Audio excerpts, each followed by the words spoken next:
Capture, not registered.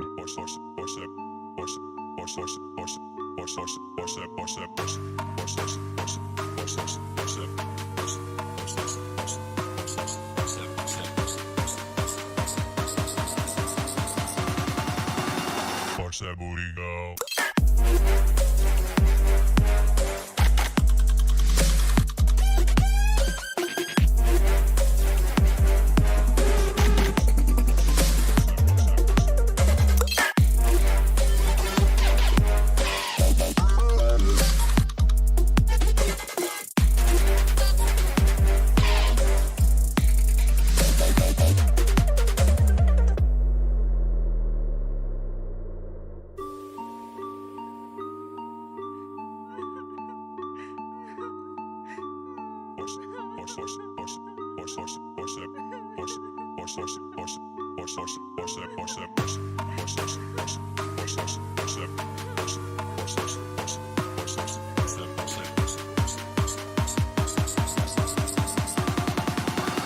Watch that booty go.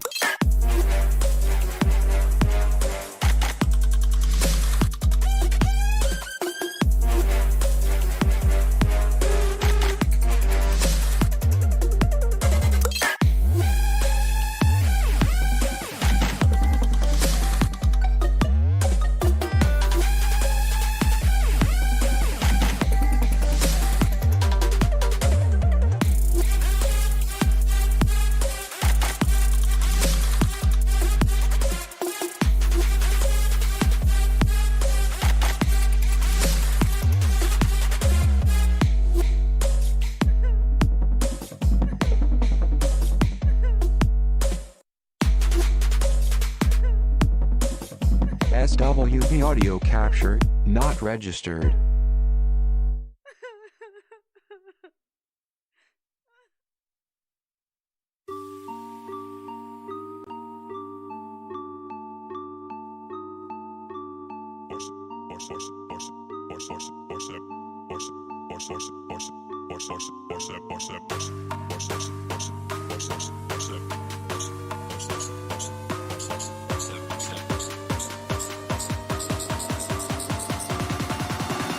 Watch that booty go.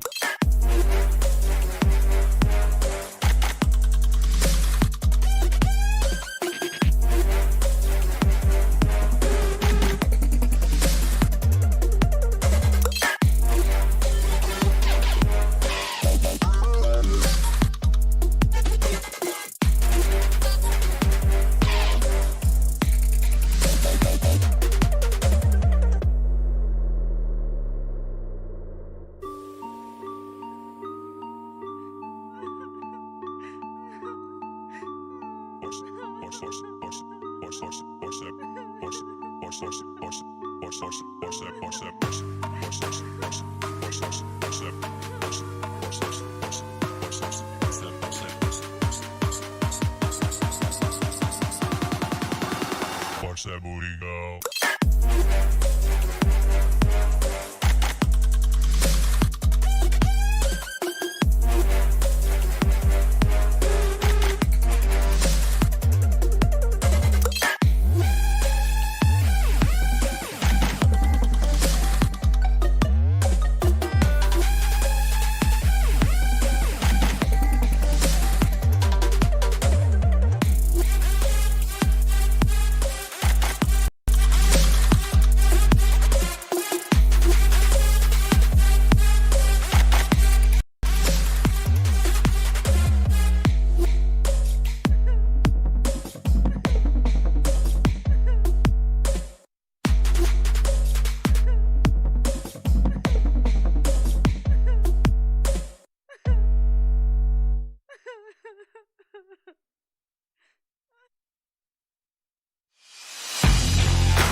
What's up, everybody? Testing mic check 1 2 1 2. How you doing, grinders? It's another Monday night, and we're here at the Grindhouse. It's open. Remember to share out the video. We're opening up new style, baby. Welcome in the VIP lounge. We always got to check up to the VIP, see what they're doing in the balcony seats over there. Thank you again, VIP grinders, for the people that support this channel. Thank you, everybody, and thank you all the grinders that just came in through the Grindhouse. Right now, it's the Bachelor Grindhouse. We're waiting for Frogs, but we're going to start a show, and Frogs will be jumping on shortly. But I hope everybody's doing well out there. Definitely got a bunch of topics to talk about tonight. Man, oh man, hopefully the stream holds up, man. I've been on network craziness for the last week and a half. Shout out Tex-Mex Morty, what's up? Yes, he heard my bootleg audio. Thank you for reminding me to open up the app, because if I don't open up the app, it gives me the bootleg. Shout out to Salty. What's up, Salty? Mary Wilcox, Compost Smurf, some shout outs to the chat. Jiggery Pokery, Nick. How you doing? DDP. Diamond Dallas, what's up, man? Compost Smurf. How you doing? How's everybody doing out there? So let me definitely shout out the VIP grinders. Eddie T, David Howell, Nariko, No Cap Podcast, Brian M, Tex-Mex Morty in the chat. Hit that booty button. Booty button. I gotta make a booty button. Oh, damn. Tools are here. What's up, Tools? True Witty, 4-Star Journal, Dad of War, Wendigo Rex, Who Are You? 5, Evan Fastbender, and Cycle Gamer. What's up, Twisted Sync? Yo! Got a wild show tonight, man. I've been putting this list together of topics to talk about. Oh, my goodness. What the hell's that? Been putting a list of topics together of things to talk about. And, man, it's been a wild time. And I meant to go live last week on a couple of things, but I got the there it is. There's the booty button. What's up? How are you? How you doing? Who are you? Let's make sure my my things work. Enough from me. There we go. We're gonna have the games do our talk. Oh baby, there we go. He's ready. But yeah, so basically, yeah, I was just I didn't feel well. Got the case of the stomach bug, or who the hell knows if it's COVID? Who the hell knows anymore? All you know is you don't feel well, you stay home. And first thing I'm not thinking about is stand in line and wait for anything. So it was a day bug. Kids had it, so I had it. So that's what it was, man. But basically, we're all good here. But stay safe, everybody out there. This stuff is going around. Shout out to Salty. Hope you're feeling better. I know Salty's one of the victims of this thing. And hopefully you feel better, man. This is just, it's just the season and everything else is going on. I can tell you here, man, friggin' is freezing as hell in the Northeast. God damn it. I'm frozen. I'll stand next to a fireplace for like a half hour. But anyways, talking about my network stuff. So basically, I was doing wireless. I told you about the router last week. Well, I went back to the Xfinity and was like, I need something fixed. So what I did was I went into Xfinity. Shout out to the late and great John Madden. I went in there like John Madden. They basically I went in there with a strategy. I said, I need to show you. Give me a piece of paper. Let me show you where my router is. Show me where I need the dead spots. And you tell me how to fix this, because you're the problem. So basically, I went in there. They actually have magnets. I was like, oh, damn. Is this the Xbox Series, the Xbox One X? Holy crap. They got magnets. I'm playing with magnets here. Basically, it's a house. And I get to put all the little magnets of where I need my internet and what stuff is, like a computer, a gaming system. And I'm here drawing stuff up like John Madden and go, oh, this guy goes here, and you put the router here, and you got to put this down here, and I'm losing through these 3 walls and all this. And they fixed it. They told me I got a booster. No, I didn't get a booster. I got one of those mesh network things that fixed out to the dead spots, and man, it is beautiful. Yeah, Big Buds, unfortunately. And Bob Saget just passed away. Oh my goodness. Like, this is not a good start, man, to this year. And end of last year, this is just trash, man. Oh my God. But I'll bless them, and it's horrible, man. Just horrible stuff, man. But yeah, I went in there and then I got my stuff fixed. So hopefully, man, I'm getting my gig down right here, right now, and this should be a smooth stream. But I definitely want to thank everybody for all the support in the channel and the VIP grinders. Thank you again. If you want to be a VIP grinder, hit that join button, and you get those great emojis that all the VIP grinders are using, such as Bootleg Joel and Herman Holtz with splits, delivering the goods, and also the donuts. I'm going to be refreshing those and adding some new ones, and yeah, we'll be rocking with that. And also, if you're new here to the channel, definitely hit that subscribe button and join the Grindhouse, because there are gonna be more videos dropping, and I'm doing some crazy stuff with this Canvas app, and I got a lot to say, and I'm trying to find out the best way to deliver this to bring more content to this channel, not just the shows and the Grinds My Gears and some streaming, but some sound bites, some bites, and some brief things that just to get more stuff coming on the every other day and stuff like that. So that'll be working on. So hit that subscribe button if you're new. And while we're ready, and then this might be the Bachelor Grindhouse, and I got my hot lemonade here, I guess, and it's not hot lemonade, but I'll be drinking that so I don't go get parched. But I'll send a message out to Frog first just to make sure that he's going in there. But we're gonna go to the GRINDSBOARD because I got some topics. He got some. Oh, there it is. It's turbo time. That's a DJH. What's up, man? Thank you. Xbox Donuts. Yes. It's all about the donuts. There you are. There's salty. There's some donuts for everybody. And we got Craig 2.0. These are some of the fun emojis that you get with eating the donuts. And Bootleg Joel, man. Winner of the Bootleg Award of the Year last year in the Grind Awards. Amazing. And our good friend Booster. Shout out to all our emojis that are rocking. But with that, I'm going to send a message to Frogs, put out the grind signal. Oh, holy Jesus! Oh, there he is! Frogs, what's up, man? See, he got the grind signal. He got put the gear in the sky. Just yeah. What's up, man? Sorry, Just I'm a in little time. late. Nah, no worries, dinner ready, but it's finally here, and it's finally the dinner's finally here. So I was trying to eat. Oh, don't worry, man. Don't worry. Eat, man. Eat. No, we'll get to it. No problem. All right. You get eat. We're gonna get to the GRINDSBOARD, and you'll see the topics on there. We got some good ones. He's not eating Xbox donuts, we'll tell you that. But hell yeah, no. Share out the video, hit that like button. Let's try to get to 100 likes today. Man, the last video was the highest like video. I want to thank everybody, man. It was crazy, like 178 likes or something likes like that. It's crazy. Do this one. Let's try to get 100 live tonight because it's going to be wild. We're going to talk VR. Oh, man, you know what? Let's just go to the GRINDSBOARD. Black Metal Gamer with the $1. He's ready to go. Holy crap. Wait, you know what?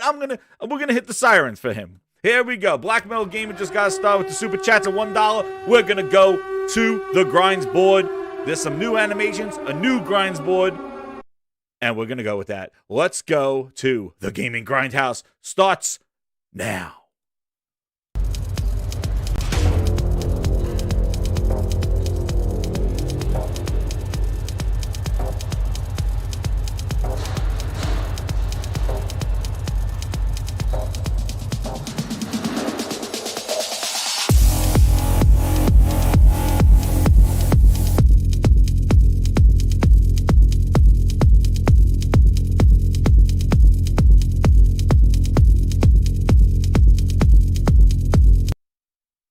Here we are, the GRINDSBOARD. Oh, baby. Black Metal Gamer, person of few words, thank you very much for $1. He's ready to kick this thing off and hit that button. We are ready to go. We got a new sirens here. We got a new GRINDSBOARD rocking. And hopefully everything looks smooth and stuff. But we got some topics tonight. One of the first topics, and we're going to hit them. Some are going to be talked about a lot. Some we might do pretty quick, but we're going to go through them. But the first one right now, I know Frogs is eating. So really not, but big news coming out this morning, man. I woke up, I was like, what the hell? Take-Two buys Zynga Games. You know, the mobile studio, the thing that Don Matrick, left Xbox to went to Zynga, and then he got his ass booted out of there. He's not there anymore. But Zynga, but the craziest thing, for $12.7 billion. I was like, what the hell?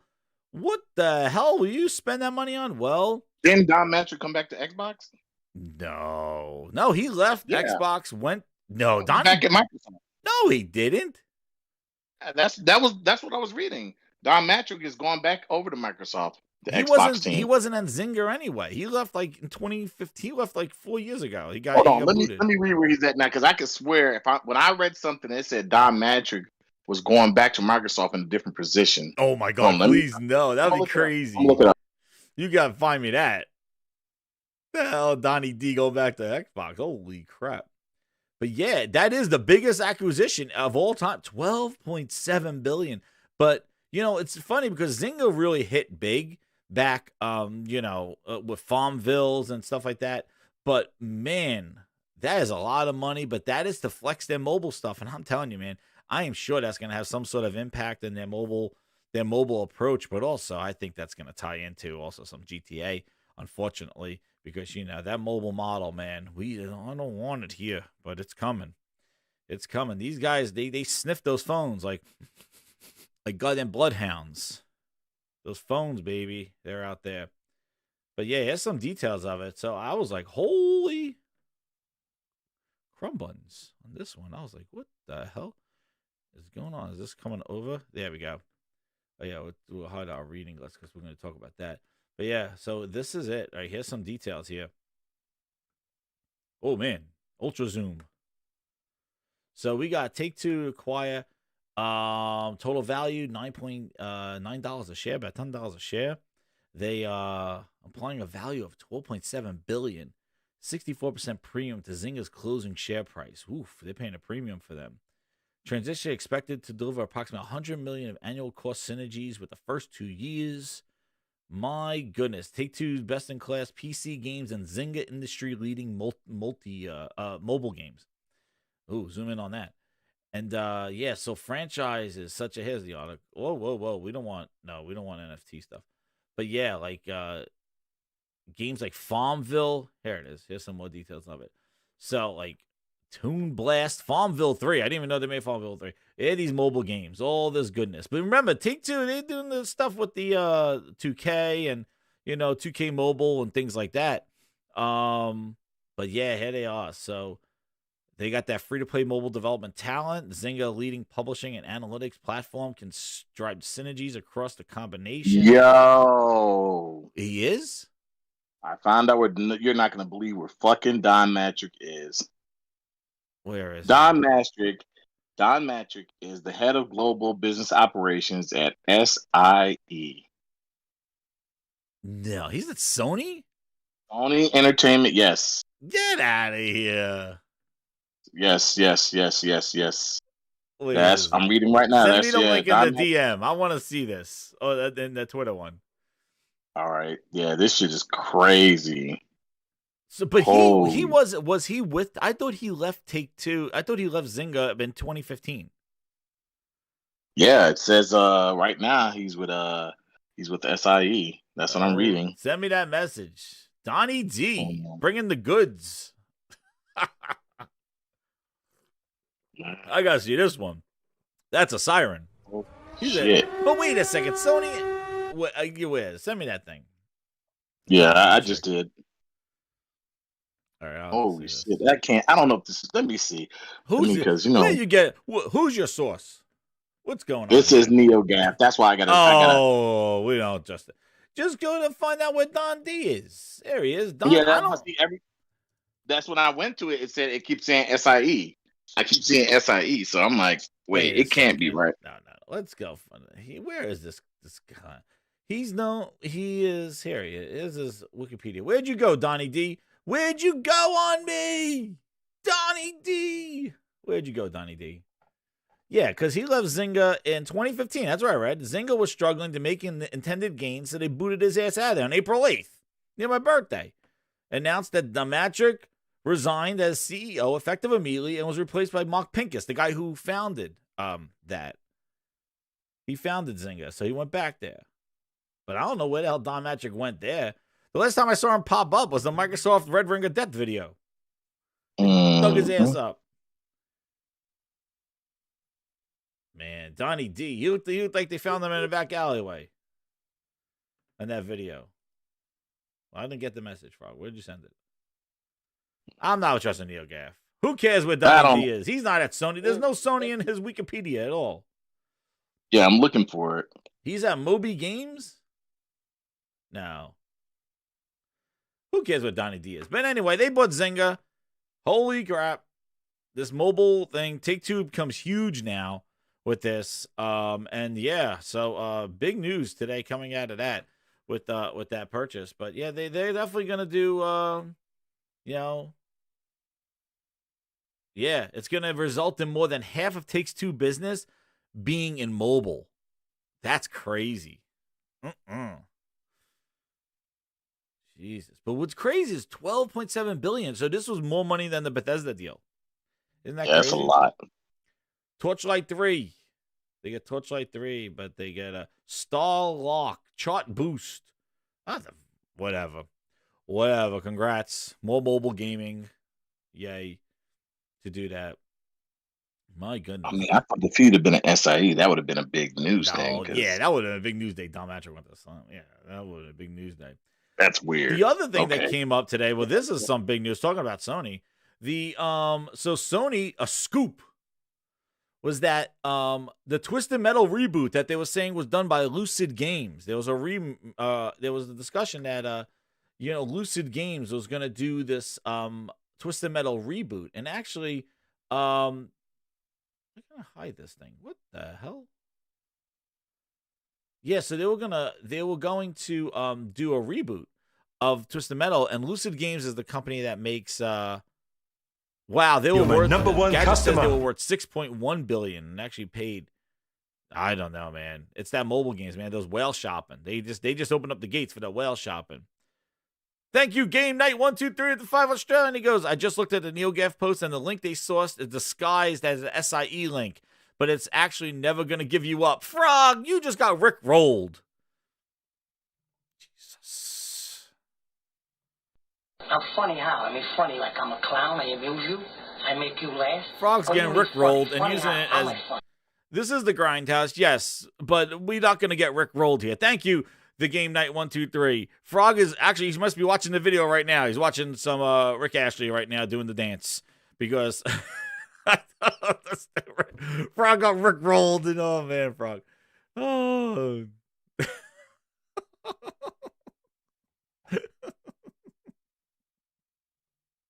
I must have drank me about 15 Dr. Peppers. Yeah, so Lucid Games, they're known for making Destruction All-Stars. That's right, Maniolos. So they they make Destruction All-Stars, but I apparently... should have read NeoGaf. I should have known better. He said that the link takes you to get Rick rolled.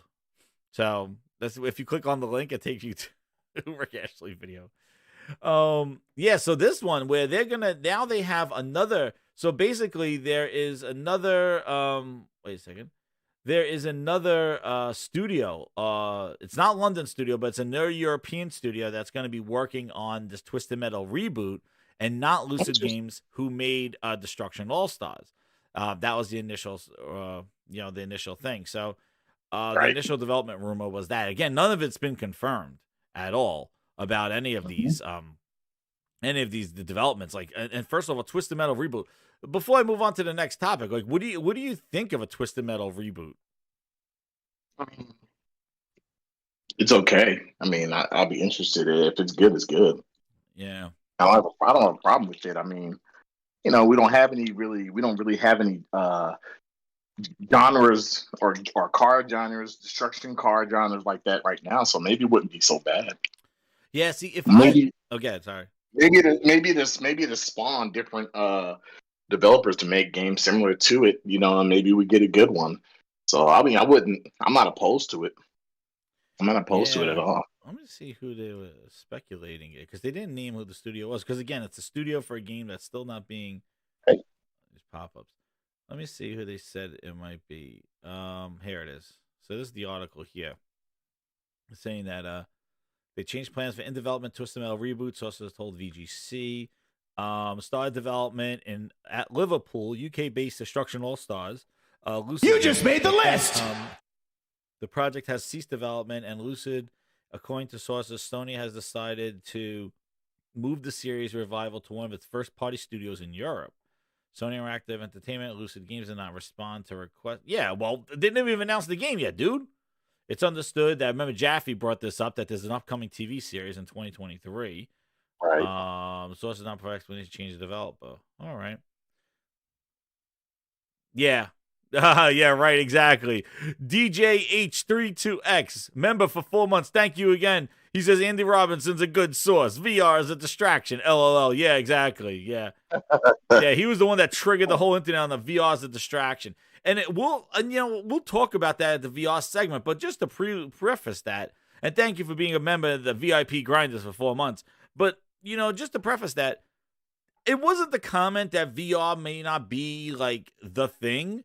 It was more of like they should focus on Xbox because they're real and it was just like, excuse me, like what are you talking about? Like they should focus on Xbox and not be distracted by VR, dude. It's like they're like the friggin' one-man band that's like, hey, you know what? I'm gonna play a flute too while I've been playing like these drums and banging it and taking care of everybody, entertaining them. I'm playing the trumpet, the drums, the trombone. You know what? Give me the flute too. That's Sony. They're like the one-man band. It's like, dude, they're playing to their own tune, man. They could take on an extra instrument, no problem. Xbox is still trying to figure out how to play the goddamn trumpet or friggin' the skin flute. Oh no! Oh shit! I went there. That's right. Hit the sirens. We went there. Skin flutes. That's the instrument. They're fucking skin flutes. Skin flute. God damn. It's not too early for that. Rooftop parties, second floor. Oh shit, man! Rooftop parties. That's all they need to make. Rooftop party simulator. But yeah, so all this game that has not been confirmed to a studio that has not confirmed that they're working on the game has moved now to another studio who we don't know but is working on a game that has not been announced. There we go. Twisted Metal reboot. You know what? If they do it, pause. That's right. If they do it, my thing is that I really want it. Gotta be like really there needs to be destruction. Dude, yes. Your car has to be like the physics of it has to work. Booty playing the sax. That's right. Booty's playing the friggin' the booty clapping. He does the booty clapping. He just does he's like that the guy in Pentatonics that just does the beatbox, but Booty beatboxes with his asshole. He's like it's like Booty's clapping in the back with his friggin' with his ass, beatboxing with his ass cheeks. Oh my god! Saying, hey, you want 2 sugars? I'll give you 2 sugars and a creamer on the side. Oh shit, Philness. Oh no! Oh damn, it's wild, man. What's in this lemonade? Holy shit! But anyway, good news. I think this is a distraction to the tweet about distracting for VR. He's trying to be good in good graces for Sony. Who the hell knows what's going on, Andy Robertson? But you shook the internet with your stupid ass tweet, and now you're trying to talk about a game that has not been announced. Twisted Metal, dude, I don't think I don't know about this. I mean, if it happens, it happens. Yeah, I'm not holding my breath. Yeah. I gotta see it because these Twisted Metals, they kind of went downhill after a while. Like they need to do the destruction. They need to have really good physics and destruction, like even of the environment, not just of the cars. Like it has to be really I think it has to be next level like that. Not just kind of like a ho-hum. And then when they're saying that they're tying it into a TV project or there's a TV project too, and I'm like, that don't sound like a recipe for goodness. That sounds like a $15, $20 mobile game. $20 mobile game and watch the movie too. I'll call that the TV show. I don't know. We will see. But speaking about Philness. Yeah, man on the Twisted Metal remake. We'll see again. Lucid Sound. I think that game had some cool aspects to it. What's up, Martin? How you doing? Remember, everybody, if you're new here, hit that subscribe button. Join the Grindhouse. But one of the things I enjoyed it the first night it came out, a couple of days after. But then after a while, it was the lacking of game modes. It needed weapons. It needed some kind of combat. And it was the lag online didn't make the hitting really, very satisfying, the destruction and the destruction was decent, but it was a good attempt. But again, it's very lackluster and they're trying to edit a battle pass to it and stuff. It would have been probably booster of the year, man, if it came out at $70. That's all I'll tell you that. But and now you can't even all the game. And know what's crazy? And this is the thing that's bothering me about free to play games and just this free to play stuff is that the games change over time. So like when you first played the Destruction All Stars, it had a whole bunch of game modes: Total Destruction, Solo, blah blah blah blah. I had different game modes, right? There was ones where you had to capture the zones, or you had to collect the coins, the gears. You had to collect the gears and bring them into the middle zone. Well, now what happened? Guess what happened? The pool dried up. Not a lot of people playing the game. Now all there is just multiplayer. It's like the reverse of how Halo started. Basically, they're just like they just funnel people now because there's not enough people to justify those different game modes. So like you don't have a selection. So it sucks. Like these games change over time. These online games they're trying to adapt to their player pool. And Gears did the same thing where they forced crossplay because the player pool dried up.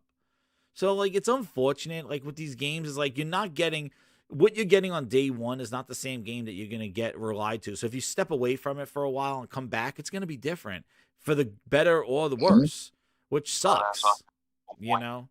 So, but Frog, talking about Philness and things, you had a story to talk about. Now I got your pictures here about your Philness story. I gave you a topic because you wanted the Philness story that you had to tell everybody how you got Philness, and then about pre-ordered games for the year. But first, I want to hear this Philness story, and I'm going to have the dialogue. I'm going to show the photos as you go through this Philness story. And, before you start it, there's no better introduction than... Oh yeah, Frog, you got a story to tell about my Philness. Ooh, you must have discovered the labels I put on all those Xbox games. Well, let's get Frog to tell the story of Philness. Without further ado, Frog, that is an intro from Philness himself. Oh man, you may begin your story. So I believe this is a story talking about buying games for the Series X, and how confusing it really is. So obviously, I put a picture up there. I bought Call of Duty Vanguard. It was supposed to be the Xbox Series S version. When I get it, get home. Basically, it's not. It's Xbox One version. When you look at the case, it basically says Xbox One, Xbox Series X, and little small print. You just made the list. We'll play on the Xbox Series X. So basically, brought it back to GameStop. The guy tells me, "Oh yeah, probably was an accident from somebody, because it's really hard to tell." So he pulls out the Xbox Series X version and he sits them down on the counter, and I'm looking at both of them. And I must say, they're pretty damn, it's pretty hard to tell. They both have the same green case. The only difference is one says Xbox and then one says Xbox One. Both of them say Xbox Series X on there, but the difference is on the Xbox Series version, it says Xbox Series first and then Xbox One next. On the Xbox One version, it says Xbox One and then Xbox Series next. So I was like, why would they even put Xbox Series X on there on the box? That's what I asked him. He said, to let you know that you can play it on your Xbox Series system. I'm like, well, wouldn't people know that because it's backward compatible? He was like, well, some people may not know. So I said, okay. I said, so from this is what I say to the guy. I said, so from now on, when I want to buy a physical copy of a game for my Xbox Series system, all I need to make sure is it says Xbox Series first. Great. He says, no. I said, what? He says, no. It doesn't work like that. It's not every game is going to say Xbox Series first. I'm like, what? He's like, yeah, some of them are just going to say Xbox One, and they're going to say Smart Delivery, and that's how you know it's an Xbox Series game. I'm like, yo, get the fuck... What? Wait, what? So he's like, yeah. He's like, some of the games will just say Xbox One, but they may say Smart Delivery on them, and that lets you know, hey, it has Xbox. If you put in an Xbox Series, it'll notice that this game can play Xbox Series version. I'm like, okay, so basically I need to look for Smart Delivery. He's like, well, no, that's not in the story. I'm like, what? He's like, no. He's like, because some of the games you're going to get may not say Smart Delivery. They may just say Xbox One, but they may have an Xbox Series game. I was like, yo, this is fucking bullshit. So I'm sitting in a store and I'm looking at, he showed me 4 different games. 4 different games. four different games that were playable on Xbox Series X, but they had an Xbox Series version, and you couldn't tell if they had an Xbox Series version or not on some of them. And I was like, what the fuck is... So he's like, and this is what he said. He says to me, he said, this happens all the time. He said, more do you think? He goes, a lot of people have the Xbox Series console, and they will go buy the Xbox One because they're confused. I'm like, he's like, with the PS5, you can just walk up, it's a white background, it's his PS5. He says, and then some PS4 games obviously will let you get the PS5 version. But he goes, for the most part, people who buy PS5 games, they buy just the PS5 version. People who are buying Xbox games, sometimes they buy the Xbox One version by accident because they don't know it's the Xbox One That's version. crazy, man. Because you Because pointed it out to me, and I was like, "What the?" It's so And then crazy, down here at the man. bottom, if you can't see it, it says It's ridiculous. Xbox One game playable on Xbox Series X. But it doesn't tell you that it's not the Series X game. So it says it's playable. Exactly. But which they don't clarify, like they should be like not Series X version. Like you're not getting all the faster downloads, the optimization for the Series X. It doesn't say that. It just says it's playable. It doesn't, man, dumb delivery, piss delivery, trash delivery, Craig delivery. It's very piss poor advertisement. It's horrible. It makes no sense. Like and we were talking about this earlier, and I was like, well, why are they even putting Series X on the box? That's like taking a PS4 box and putting PS5 tramp stamps all over it. This works on the PS5, but it's not a PS5 they game. Shouldn't be doing that. You don't do that on backwards compatibility because that's basically what it is, especially if there is a Series X version of it that's $70 versus the $60 version. You would think that you would want to distinguish that for the $10 price. But Microsoft does. They look the same in reverse. Dude. Yeah, they did the same. I'm just sitting there looking at this, and I'm like, yo, this is so stupid. And he said, and this was basically bad, is I'm the consumer, and I'm a gamer, and I can kind of know, but the people that work at GameStop can get confused by it. Yeah. How many people have they given an Xbox One game to, and that person gets home and is like, and because when my son got it, he was like, it's weird, Dad. I was like, what's up? He's like, it downloaded the Xbox Series X version and the Xbox One version, but it will only let me play the Xbox One version. So it downloaded both versions. And then it was like, and so when he went to try to play the Xbox Series, it was like, oh, you don't own this version. And I was like, go back to Microsoft Store. And it was a lot of bullshit. Wow. So it downloaded both versions, but only let you play the one version, not the Series X version. And it said that you didn't own it. Oh my God. Right. Yo, first, before I move on, I just want to say thank you so much, Garuda Legend, for being a member of the VIP Grinders. You'll be added to the board and partying with the VIP Grinders up in the lounge. Guys, VIP Grinders, make way. Garuda Legends is coming up to the balcony as a VIP Grinder. Thank you so much, Garuda. Shout out to you. And he says here, Garuda, in his recent comment, where was it? He just asked, he goes, what is the character's name in Twisted Metal Black with the dude in the black Camaro? It was Spectre. What was that guy's name? That was the boss, wasn't it? It was Spectre. Yeah, it was a boss. Was it Spectre or something? I thought it was Spectre. It was the boss of the game. I forgot what his name was. Yes. Any of the grinders know. But yeah, back to thank you again, Garuda. Crazy. Let me I'd tell you. rather have it and not need it than need it and not have it. Exactly. Guess the movie line. Tell anybody this. If you have an Xbox Series X, I'm gonna be honest with you, just buy your shit digital. This way you'll know what you're getting, because by going into a store and looking at the Xbox there, it's messed dude, up. I've been in Walmart. I've been to Walmart and just seen Xbox Series X and Xbox One game, and you can't tell because they're all in the same grease. They put tramp stamps all over them. Remember the initial tramp stamps? They have them all over the place. The only difference is one says Xbox One and one says Xbox. And people will say, well, you should know the difference. Well, here's the thing. One says Xbox, one says Xbox One. That's why I say they should have just called this damn console Xbox One Series X. At least that way, I could get it. I would get Calypso. It. Thank you, copy. That's basically all it is. The Xbox, all this damn game system is an Xbox One, and it's like Microsoft tried to stray so far away from calling it Xbox One because of how bad they did with the last generation. It's like you might as well just call it Xbox One, because all you did was call it Xbox, and you don't even put Series X or S or whatever on the case.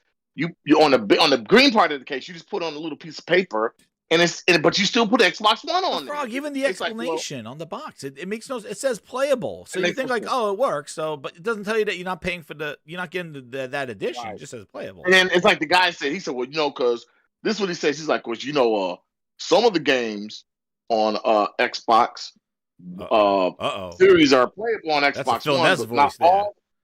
but not all of the Xbox Series X games are playable on the Xbox One. I'm like, okay, so but even like Dirt 5, I'm just like, come on now, like it's stupid. It's really stupid, dude. It's messed up. But the soccer moms weren't going to ask questions. But Frog, as a hardcore gamer, your ass is confused. Soccer moms, good luck. And dad, soccer dad's almost soccer dad. Go luck. Like I got it now, but I was a little confused because I'm like, wait, when I go buy a PlayStation 5 game, I know it's a PlayStation 5 case, it's a PS4. Listen, you gotta go now. Now with this information and the way they made it, you basically gotta go into there. You need to grab the box, you gotta caress it and look at all the little readings on it, the little markings and tramp stamps, and try to figure out what the hell the stupid thing is. And know what else is funny? If you go to Walmart, you go to Target, they put those boxes behind the goddamn thing. You can't even touch the box and turn it around. And see what and here's the other thing, Jazz. When you go on GameStop's GameStop's website, it can, some of them will say Xbox One, but some of them won't say Xbox Series system. Some of them will say Xbox Series S or X. Then someone will say Xbox Smart Delivery when you pull the tab down. I'm like, yo, they are fucked up. Yo, man. Like they're clueless. As I think that whole team over there, they have a big problem with marketing and advertisement. Like they need to fire whoever's over there. Like, 'cause they obviously don't get it. Like, you're going to confuse people. If you confuse, I know, like I said, you can confuse a normal gamer. You're definitely going to confuse the general public. They're not going to know. Yeah, like I'm looking. Even if you get the where's the? Yeah, it just says Xbox One. It's just for where's the Series? It's just for advertisement because I guarantee there's going to be a lot of people out there like, yeah, I got a new Xbox, and they're going to think it's a new Xbox One system because it still says. I mean, people who got PS5s, you can tell the difference between a PS5 and a PS4 from the boot up screen to the controller. Look, from the boot up screen to the controller to everything. People who got Xboxes, there's not a huge difference between the controller, at all. There's no difference between a boot up screen. There's just so many things that Microsoft is like, yo, you might as well have called, like I said, you might as well call it an Xbox One because you really did nothing to make this system stand out, make it really that different.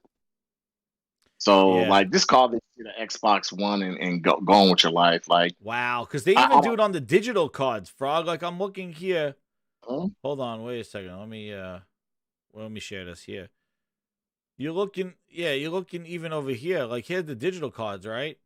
And you look, and you'll see that, look, they even do it right here. On the digital card, it says Xbox One, and it says game, Xbox One, Xbox Series X and S. And where's that? It doesn't say that little thing there.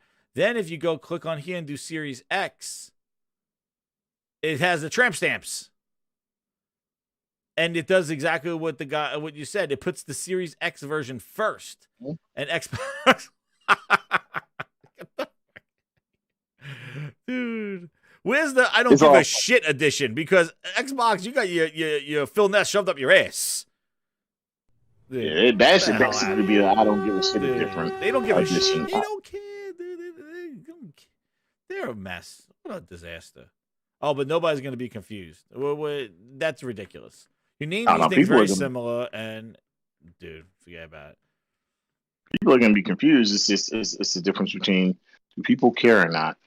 And the thing about it is, like, people are confused. If the GameStop employee is going to hand me a game and they don't even know what, you know what I'm saying? Like, they can get confused. I'm like, yes. Is it their fault? Maybe, yes, but not really because they may not know. They just may not know. Well, so I can't really get too mad at them because, even though you work at a game store and I think you should know it all, you may just not, it can be confusing. I get how it can be confusing.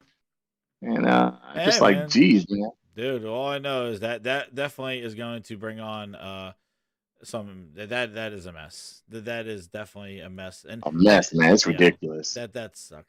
And this whole smart delivery and all that stuff. Nobody knows what smart delivery is. Like, it doesn't tell you on the box. It just says smart delivery on it. That whole term is so stupid. It's so stupid.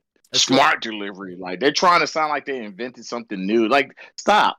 You guys aren't the cool guys in school. It's like they're the dads.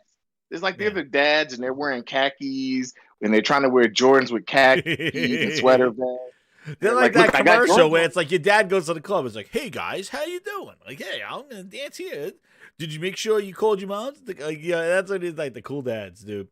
But Yeah, anyways, I'm just like, these aren't the cool guys in school anymore. whatever. Their marketing. They are what they are doing is they have tried to accelerate their initial plans. That's what they are trying to do. In a digital world, the nomenclature on a box is not it's not an issue. But what they're doing is and this is what they've done. They have just abandoned or just kind of said, hey, everything that we used to do, we cared about the console owner. The Xbox was our premium price and a premium thing that we made our decisions around. They just abandoned that whole thing and just said, we're going to the cloud. You're coming with us or not. Digital smart delivery. No matter where you're playing, you're going to get the best version. Don't worry about it. Phil got you taken care of. And that's basically what they want to do. Like they just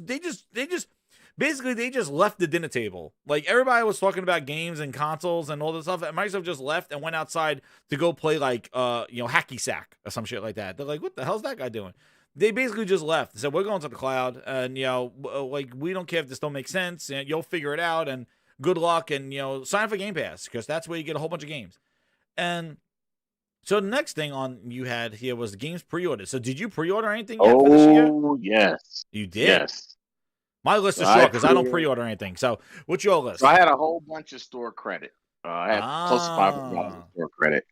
So I said, you know what? Screw it. Let's go on ahead and let's just get these pre-orders. So I'm going to tell you what I pre-ordered. Frog. No, that's what the GameStop guy buttered your balls. That's what he does. Well, look. Is there anything you like to pre-order, Frog? No, here's the thing. No, I pre-ordered I just got PlayStation cards. Oh, that's what I do at GameStop. I do not. Yeah, I do not. Yes. PlayStation cards. I don't pre-order. No, hell no. Oh, okay. I thought that's what you did. I was like, he must have showed you that little printout list on his dot matrix printer and said, "Here you go. Look, I got the new release lists." And no, okay, good. Okay. So no, you didn't get GameStop Nest. No, I didn't get GameStop Nest. I know better. All right. Good. So basically, I basically had like a whole bunch of store credit, and I was like, "Yo, I don't buy anything at GameStop physically." So I was like, "You know what? Since I got a store credit, I'm not buying anything. I'm just gonna get these GameStop. I'm gonna get the PlayStation Network cards." Yeah. So what I went ahead with, and I haven't spent. I spent most of it. I've still got $100. So I basically I pre-ordered just to get these out the way for the year. I got Forspoken. My wife is she's so excited to play that, which I am too. I got Gran Turismo 7 because I'm a huge Gran Turismo guy. Horizon Forbidden West. Definitely Elden Ring. Mm-hmm. And the one game that I could not pre-order is God of War. So I'm waiting for that. I just got the regular editions of everything. The only game that was 59 was Elden Ring. The other ones were 69. And some people may say, hey, Forspoken's not proven, but from what I saw, I'm interested in it. I think it's something I want to play. The only thing is on this list, my Elden Ring and my Horizon, they're coming out so close to each other. I'm like, damn, I'm gonna want to dive into Elden Ring and Horizon. So I think that when I'm playing with my friends, I'll go to Elden Ring because there's a lot of my friends getting it.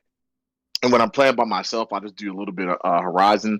But sometimes it's hard to play games like that because the control scheme is so different. Mm-hmm. So I may just stick to just playing like Elden Ring primarily, or just try to because I don't want to rush through Horizon, but I don't want to rush through Elden Ring. So I think I may just stick to one and play it. And I got like $120 something left. So what I'm probably gonna buy is the next two games I pre-ordered once they're available is probably gonna be God of War. Mm-hmm. Definitely, that's definitely a day one pre-order. The Uncharted Legacy, the Thieves is only a couple of weeks, right? The Uncharted. Yeah, so I'll get that. But wait, you don't have to pre-order that though. You just got to upgrade. No. I can just upgrade for $10. Yeah. So I'm gonna upgrade $10. Get God of War pre-order. That's gonna be another 70. 70 and that's 80. So then I'll be sitting probably with another. My last game, I think I'm going to pre-order, and I'm on the fence about this one. I'm on the fence about Sifu. So you've been on the fence with that. It looks pretty cool. It depends. I'm hyped for it. What this Final Fantasy game is coming out? What's the Strangers of Paradise? I'm really thinking about pre-ordering that one, but I want to see more about it because it is the Origins, and so I'm interested in it. But I know there's like 2 Final Fantasy, and then there's some other games I'm interested in, like Gotham Knights. I'm a huge freaking Batman fan, so if that game looks to be promising, I think I'll get that day one. But right now, like I said, I'm sitting on like $120. So God of War will be the next game that I probably pre-order outside of, because I'm not like Tiny Tina's Wonderland. Look, you've heard it. No. You've heard this here from me and Jez before. Never go Ubisoft day one. Ooh, never go full Ubisoft. Never. Never go 2K day one. Never go EA day one. Yeah. Activision. Let me tell you something. Believe it or not, Activision is the only company, for the most part, their games they'll hold that price up, and then 3 months later you'll get a Call of Duty. Yeah, game. that Call of Duty price did drop, and they've been more aggressive with that over the last couple of years. Because it wasn't popular, because Modern Warfare took almost 6 months to drop in price. Yep. So it depends on the popularity of the Call of Duty. Ubisoft games, a month or 2 months later, you're gonna get Far Cry for $29.99. Guess what? Far Cry 6 is on sale at Best Buy today. Flash sale is $20. You know what I'm saying? And you know what? That's how much I'm probably going to get when I trade that shit in, because that is my second upset game of the year besides Deathloop. Far Cry 6, do not buy if you played Far Cry. Oh, you just bought it. Well, you might like. Did you play 5 a lot? Well, no, you skipped 5, right? Did you play Far Cry 5? No. Yeah, I played you'll probably like 6. Yeah, see, the thing is that I could not get into 6 because it was just like it was the same. First off, for me, I think the first thing that struck me is that Far Cry is usually a really visually nice looking game. And I think they went with the higher frame rates here, and it doesn't look that sharp. It looks okay, but doesn't look as next gen-ish. Because they went for 60 frames. Yeah, so like it doesn't hit you, especially in a world where there's a lot of grass, there's a lot of trees and jungles and stuff like that. Hey, I heard it looked better than Halo Infinite in the open world. Shit, yeah, there's no goddamn Halo trees. Holy Spirit! Oh shit! Holy Spirit, activate! No Halo trees, goddamn! No, those Halo trees in there. Check Gadget. I know it was on sale for like 5-6 hours today. I think it was a flash sale, but it was $19.99 at Far Cry 6 at Best Buy. Too late, I know, and I got it, but I'm probably gonna trade it in because Far Cry 6, I just couldn't get into it. And like they showed me they pull back the map and all the icons popped up and they go, oh, here are the twins. They got this region. They got this region. They got this region. And you got to liberate each region. And like they added a couple of things like with the backpack and stuff. I just couldn't get into it. The funniest thing I did was my horse kept getting hit by cars and nobody gave a shit because the AI in Far Cry is a bunch of asses. They ran over my horse. They killed checked out that video. They killed my horse 3 friggin' times. Did you get burnt up on fire one time with the horse? Yes. No, I threw a Molotov and the horse caught on fire. Like, it was pretty awesome, that emergent stuff. Like, I'm not going to take that away from Far Cry. Far Cry got some crazy-ass shit that just happens, like, emergently. Like, somebody just walk across the street, just gets slammed, and then the person gets out and then gets in a gunfight. Like, and then the horse just comes walking over and stomps on them. And people get chased. Like, you're walking by, and all of a sudden you just see a whole bunch of people getting chased by horses. You're like, what the hell's going on here? So Far Cry does have that shit. That's funny. But yes, not only does the open world look better than Halo, oh shit. I heard that you can play with somebody through the whole story in Far Cry and Halo. You can't. Oh shit. Oh damn, Frog. I mean, damn. How can Ubisoft, when you never go Ubisoft day one, how can they get it right but Halo can't? What the fuck? Damn. Oh shit. Whoa, yeah, you can't play co-op. You can play co-op in that Far Cry, but yeah, Halo, you still gotta wait. Oh man, Halo though. Oh, you gotta wait until May, June, and oh shit, I heard it. Oh shit, the player count is Have you seen that player count in Halo? No, I didn't. Have you seen that player count? Uh-oh, Frog's derailing the GRINDSBOARD. Where he's getting he said today's trigger word. It's the Grindhouse trigger word. It's Halo. You bring up Halo, it derails the GRINDSBOARD every single time. If Halo was a woman I was getting married to, I'd be doing an annulment right now. Oh my God, Frog! What the hell's going? Oh my goodness! First of all, I would have definitely signed a prenup, but I'll be doing an annulment. I'll act like that shit never happened. Daily check-in and Halo numbers, they're hitting the 44,000. Dude, they're never gonna even. I don't think they're gonna ever hit 100,000 ever again, unless they drop some like crazy update, maybe at E3. But man, they peaked at 272 at that launch, and I said it. You show me these numbers. I didn't know about this website, but everybody was going woo, woo, woo, and now look, now you show it. They're like, you're petty, man. You're petty. No, you know it's not even being petty. Game night. Whoa, game night 123. Thank you for the $2. He goes. He platinum Far Cry 6, and it's pretty bad. Oh shit! Nice. He said it's pretty bad. Oh, it's pretty bad. Nice. Game night. That must be a long ass. That must be a long ass platinum. You must have put like 60, 50 hours into it. You're my number one customer. Huge, I man. respect the fact that he platinum that shit, because that's a long ass platinum. Yeah, that game is friggin' huge. That gotta be like 60 hours, and maybe more. That game's friggin' huge. But yeah, and then here's like this shown like from when it launched to where it is. It's been just downhill. And this is Halo. Like, again, this is how we derail the show. Like, this is Halo. The game that people bought it and played it in and out, and friends got together and like, this is, it just went bleh. And then I saw an article. I didn't put it on the topic list, but then they're saying that Steam is actually almost 50%, according to some analysts. I think Red Dragon posted 50% of the player base for this. So if this is 50% of the player base dropping like this, damn, like that is not good for the friggin' your premier franchise. This is friggin' Halo. Hey, there's nothing. You know what? Perfect Dark is not going to surpass Halo. Okay, you see these numbers right here. You see this. Perfect. This was all legacy numbers, dude. This is 20 years of Halo of the franchise. That's what this is. You go. Perfect Dark is not going to do this. Fable's not going to do this. Open your eyes. This is the biggest it's gonna get. Fable's not doing this shit. And you know, as much as I can say, I'm not a huge Angry Joe fan, but I did watch his review. And everything he said, I totally agreed with. He said the things that I just, and because he's such a big channel, like I can say the things he's saying. People are like, oh, you're just fucking a fanboy. He says, and people are like, oh, well, you know, at least he's being honest. What he said was a fact.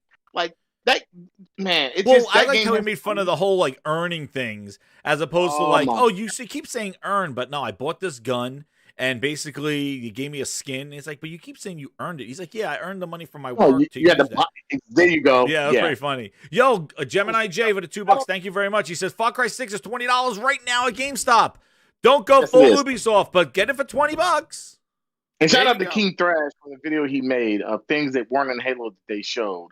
Like the Rhino, dude, but it was Game of the Year, right? You're my number one customer, dude. King Thrash is that video. No, he's ruthless, man. It's friggin' awesome. That video out. That is, it comes from a land like for me, it's just disgust. Like I just get angry, and what I get angry about is this protective shell that people I think wasted all their hatred and their kind of angst on Craig. And they kind of got it out of their system that by the time the real game dropped and this is what they were selling, people just kind of couldn't be angry anymore because they used all their anger when they first showed the game. And they said, this is trash, this, forced the game to get delayed. Even though there were some weird-ass people online saying, oh, it looks fine. This is what they asked for. Shut the fuck up, please. Go back in your holes. Phil Spencer glory hole, God damn it. But now everybody was like, hey, you can't just keep kicking the baby. Like you can't, you know what? We beat the shit out of it last year, the Halo. We're going to let it live this year. It turned it around. It took a step. Just tell the truth though. That's the thing. Like if a lot of people have this protective shell on it, dude. Yeah, I just don't get that. Well, like, that's what they're doing. Microsoft seems to have one too. Like they're like, we beat the shit out of Microsoft last gen. Like, they're trying. They're a $1 trillion company. Okay. Yep. Trying. No. Know what's crazy is that we never set these. They were doing these expectations. They were doing this stuff. They made Halo what it was. They took The Rock out there for Xbox. They marketed themselves to be in a position of power. Okay? Yep. And we followed that position and believed in that product. They were the ones that devolved That's on it them. into this. So why can't you not have some animosity to that? That the kingdom that they built, they destroyed. And you're not happy with what they have now. They used to have golden plate armor. Well- Now they got some friggin' bullshit.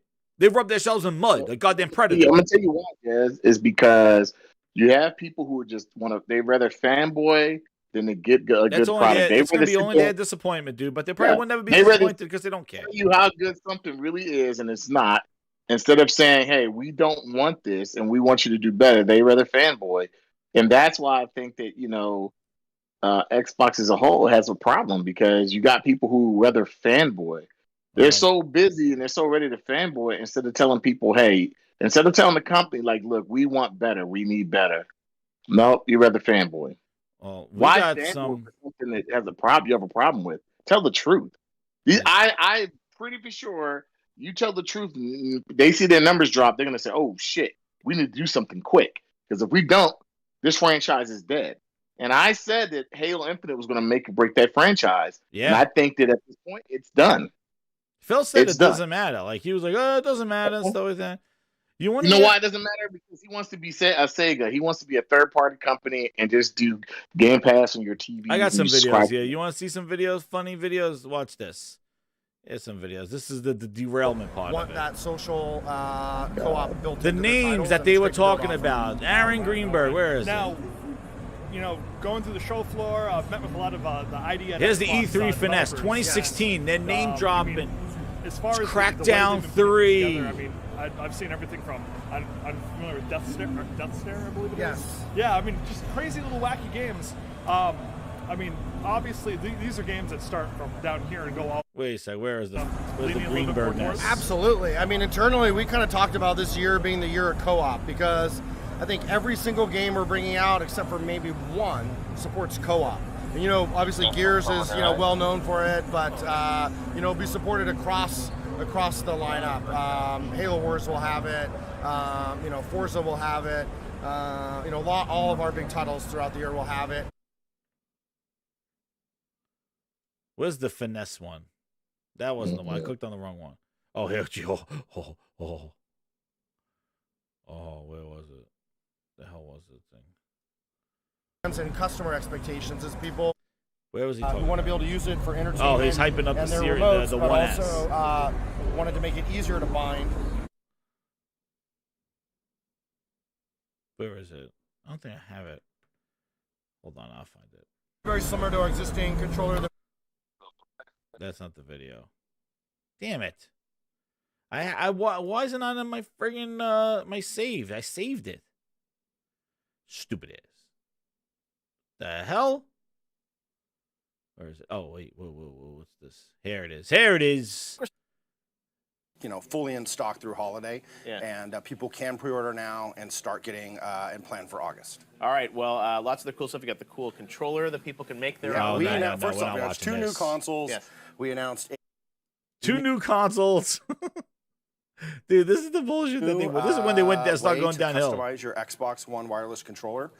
This is a program called Xbox Design Lab. If you go to you said more kind of exclusive games coming to Xbox in the next year than ever before, right? Yeah, I've been working on Xbox now since the original Xbox, and it's been great. I think we've, kind of built a great history on, delivering really powerful hardware, investing a lot in great blockbuster games, building the Xbox Live network. But this year is very, very special for us. Over the next year, we'll have more games, more exclusives than we've ever launched in the history of our business. And so big titles, we know fans are looking forward to things like Gears of War 4 that's coming out in October. We've got ReCore, which is a brand new IP we're bringing in September. We've got Forza Horizon 3, which now goes to Australia. Also happening in September, Dead Rising 4. We're bringing back Frank, going back to Willamette and doing that this holiday, which we'll be publishing in partnership with Capcom. So we've got just tons of great games. And then Halo Wars comes in February. We just keep going right into spring with things like Scalebound. Sea of Thieves is coming as well. So just a huge, massive lineup in addition to the big third-party titles, like Battlefield, Madden, and Call of Duty, etc. Wow. Well, lots of stuff coming from. And also, too, when he was going around doing this stuff, because I was trying to find some VR stuff that they were talking about, and like they were talking about games that are coming out soon. Like, hey, everything we announced is coming out this holiday. It's coming out next spring. And then they basically went all through this to now announce games that are coming out 5 years from now. We don't even know when they're coming out. That's the regression, okay? Now, I know those games, oof, all right? But this is the thing. And I don't want anybody hit the dislike button. But listen to the messaging. The messaging was they had games coming out exclusives. You hear that. Now when you hear it, they showed a value. Like, what is it? I don't know. And they showed the other game. What was it? Everwild. We talked about it last week. You're my number one customer. Like, where's that? You know what I mean? Oh, development hell. All the games they showed are years out. We don't even know. Perfect Dark. When? Perfect Help. And this is the problem that you have. They had a lineup. Now, see what he was saying? Just the words and the messaging was there for a console-focused strategy. Now they're fucking shit-focused strategy. They're all over the goddamn place right now. Speaking, the Game Night 123, thank you for the super chat. He goes, speaking of Philness, remember when Matt Booty said in 2019 that they'll have first-party game every 3 months? Yes, we're still waiting for that. Supposedly, thank you again for the super chat, supposedly that was supposed to end last year. If the Halo was supposed to be every 3 months, oh, we're back. Now you're back to waiting. Now whatever your name is, get ready for the big surprise. The latest tweet before I came on here was that Stalker 2. Fuck Stalker 1. Holy shit, hit my microphone. Stalker 2 might be delayed to the fall. Holy shit. There my sirens. Thank you for joining the Grindhouse. New subscriber, thank you. I gotta fix this so I can see who it is. The hell? Jan Lamb, thank you very much for subscribing to the Grindhouse. Yeah, so Stalker 2 might be delayed. What the hell? What? And that's what happens when you got 2 games on your fingers and one gets delayed. That's what happened with Halo. Halo Infinite was the only game coming out with the console. Well, it got delayed. Well, there goes their lineup. There was no lineup. It was one goddamn game. Now, yeah, those games sucked. The games didn't hit the way they were hyping them to be here. But the point is when I say that they had this messaging and now it just devolved, that's what grinds my gears. That's what I need everybody to see. The regression. This is not just hate. You see how they had a lineup. They had a focus. Now they're all over the place. All because of Game Pass. And you can play your games everywhere. These studios they bought in 2018, 2 years later, they bought studios, and we don't know what the hell these games are going to be. There's no messaging. Look how Horizon's being presented to everybody in layers. Showing about the clans, showing about the AI, showing about the villages, showing about the capabilities. See how Horizon's being shown in layers? They will do that with all their games. You're getting a build-up to the game release. How did they build up to Halo? How did they build up the Crossfire X, Gadget? How are they building up the Crossfire X campaign? Are they having weekend demos? No. How are they building up? How did they build up to Halo? They stealth dropped the goddamn thing. Fell out of Santa's bag after Christmas. Fell out right out of the bag, right in the coal. But see, you say trigger words.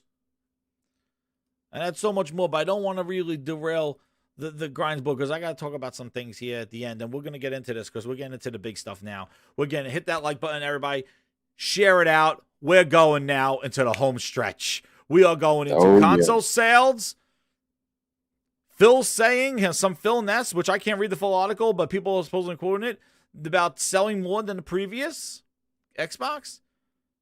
We're at the back end. The back 6. I put 6 twice. Oh, my God. 6. Oh, goodness. Phil might lose, and then losing Final Fantasy, and then the VR. All right. Oh, yeah, we definitely got to talk about that. Talk about that thing, because I'm big into VR, and that's another thing where Xbox failed again.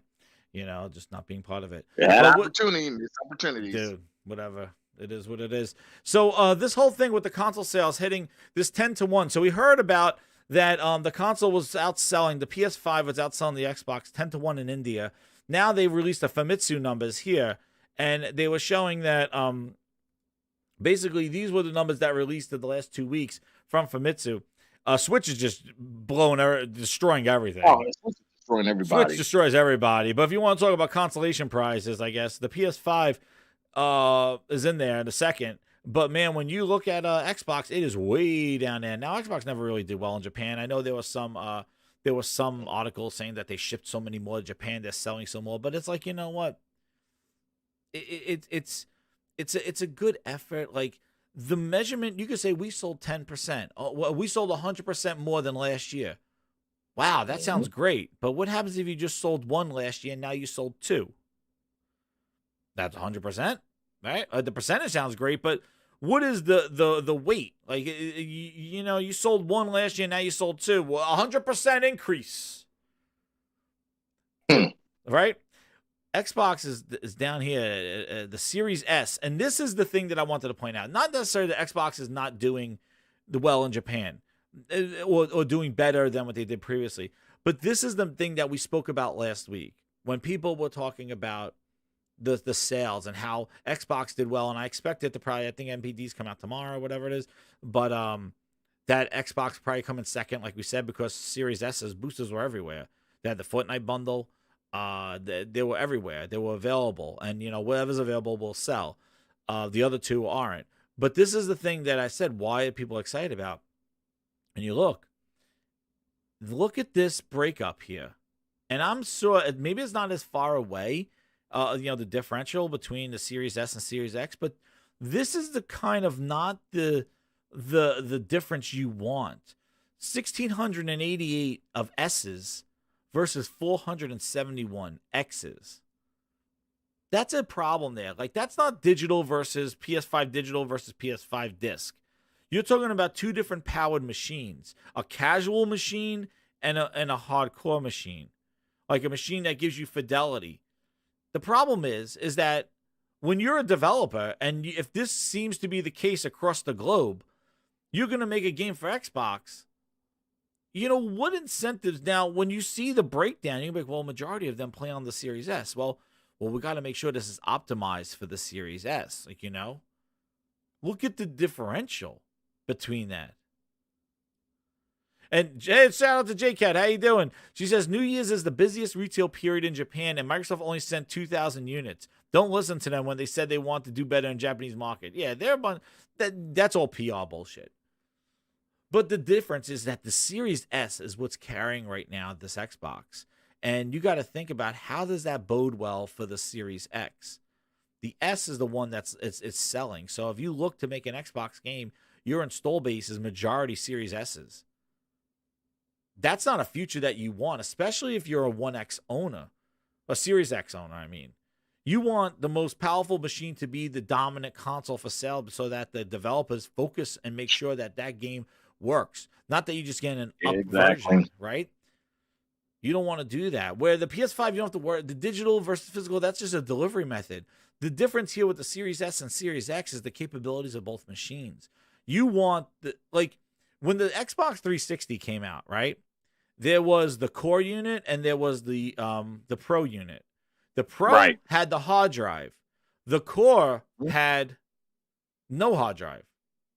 Exactly. So like and eventually they went to they wanted the hard drive, they were able to use it. So basically because developers told them, hey, if you don't have a hard drive in your system, we can't develop some games. Yeah. So imagine Frog, if the core system without the hard drive was the #1 seller, would there be a push by developers to say, you know, we need a hard drive? Let me tell you, if they stuck to that model, let's just think that BioWare's games like Mass Effect would have been PlayStation exclusives because they couldn't do games like that without a hard drive. Without a hard drive.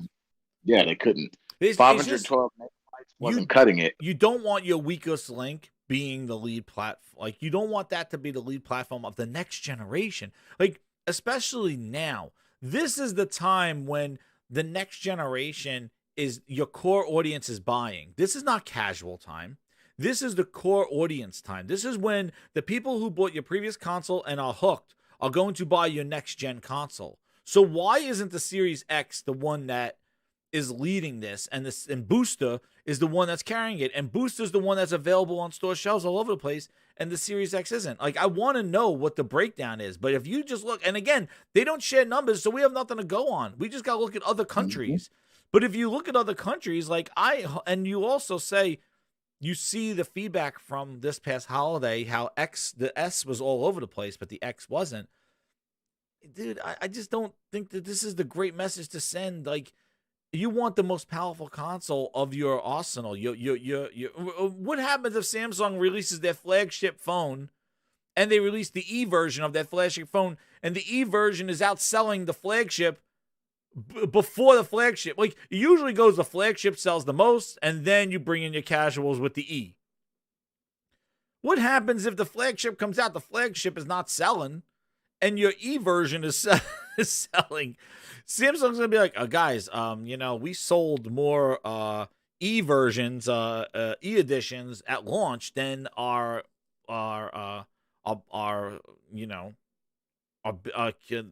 premier one.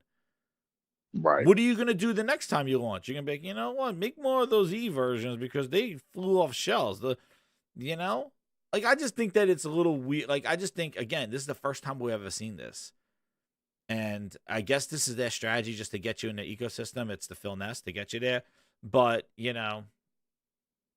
you have a Series X, like, you don't want low numbers of the Series X. You want that thing to be optimized. No. You want that thing to be the leading platform, the premier device, and then the other one picking up the strays. You don't want the other one taking all the sales, and you are the one in the caboose. It's just a train of thought. I'm not a developer. I'm not into this stuff, but it's just something to think about where you're looking at these two. And Phil said, like, the S is it's the flip phone of consoles. And Phil said, like, the S is going to sell more than the X. Yeah, eventually in the long run.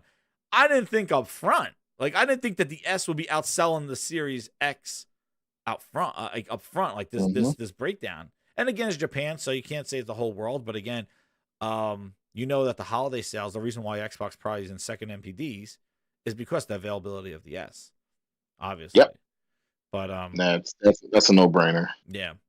But yeah, it's interesting. Around talking about we gotta win. You gotta really think: is it really a win when your weakest console is a leading console selling for that brand? Remember this bullshit?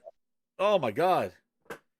The Lockhart will hold back the next gen crowd. Lockhart's CPU is faster than the PS5. Lockhart supports ray tracing. Game developers have been building PC tiles for multiple GPUs for decades. Remember this horse shit? See, let me tell you. Go look at 2020. Go look at Digital Foundry's and look at them when they're looking at Xbox One X versus the Xbox One S in a lot of their games. That X can outperform that. Yes, I saw that.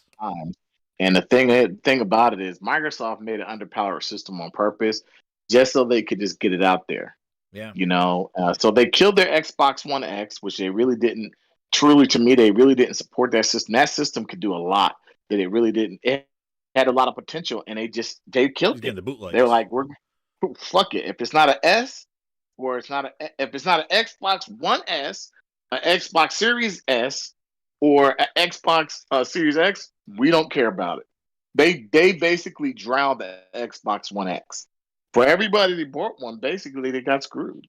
Yeah, but like they got screwed. This is the bullshit that we've seen, Frog. Like this is the bull. They were trying to say that the Lockhart was going to compete with the PS5, and the Series X was in its own realm.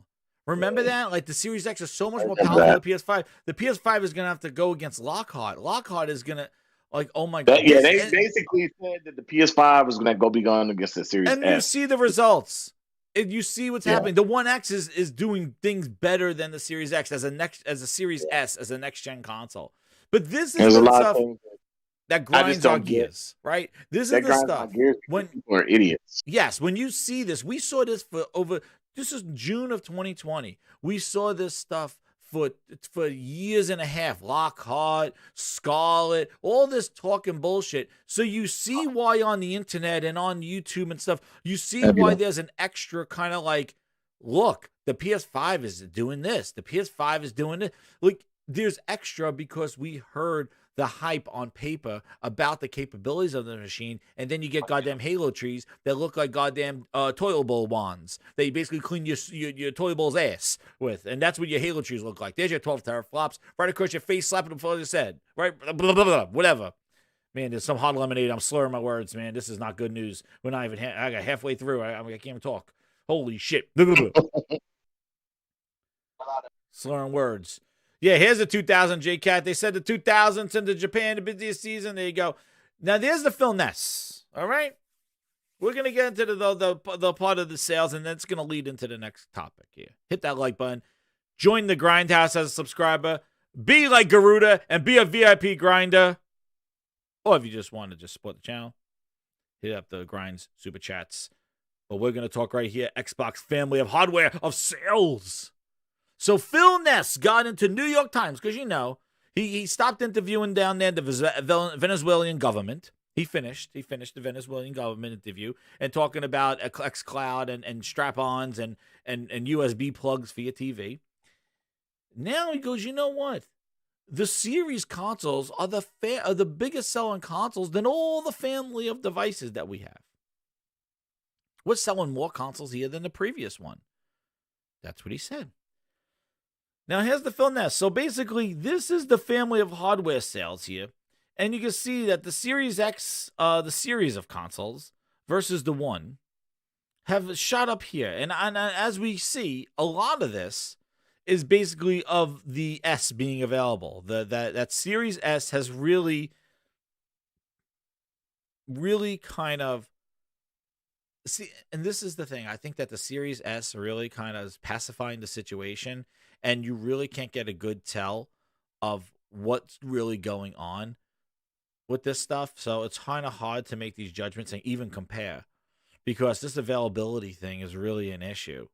But also, too, there are two versions of this console, two price points that this didn't have.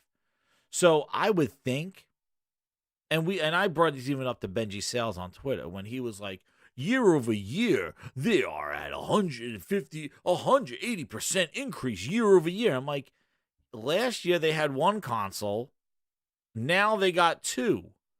So how can you compare the One X, like the Xbox One, compared to having a Series X and a Series S? Like, they got two consoles now at two different price points, two different configurations.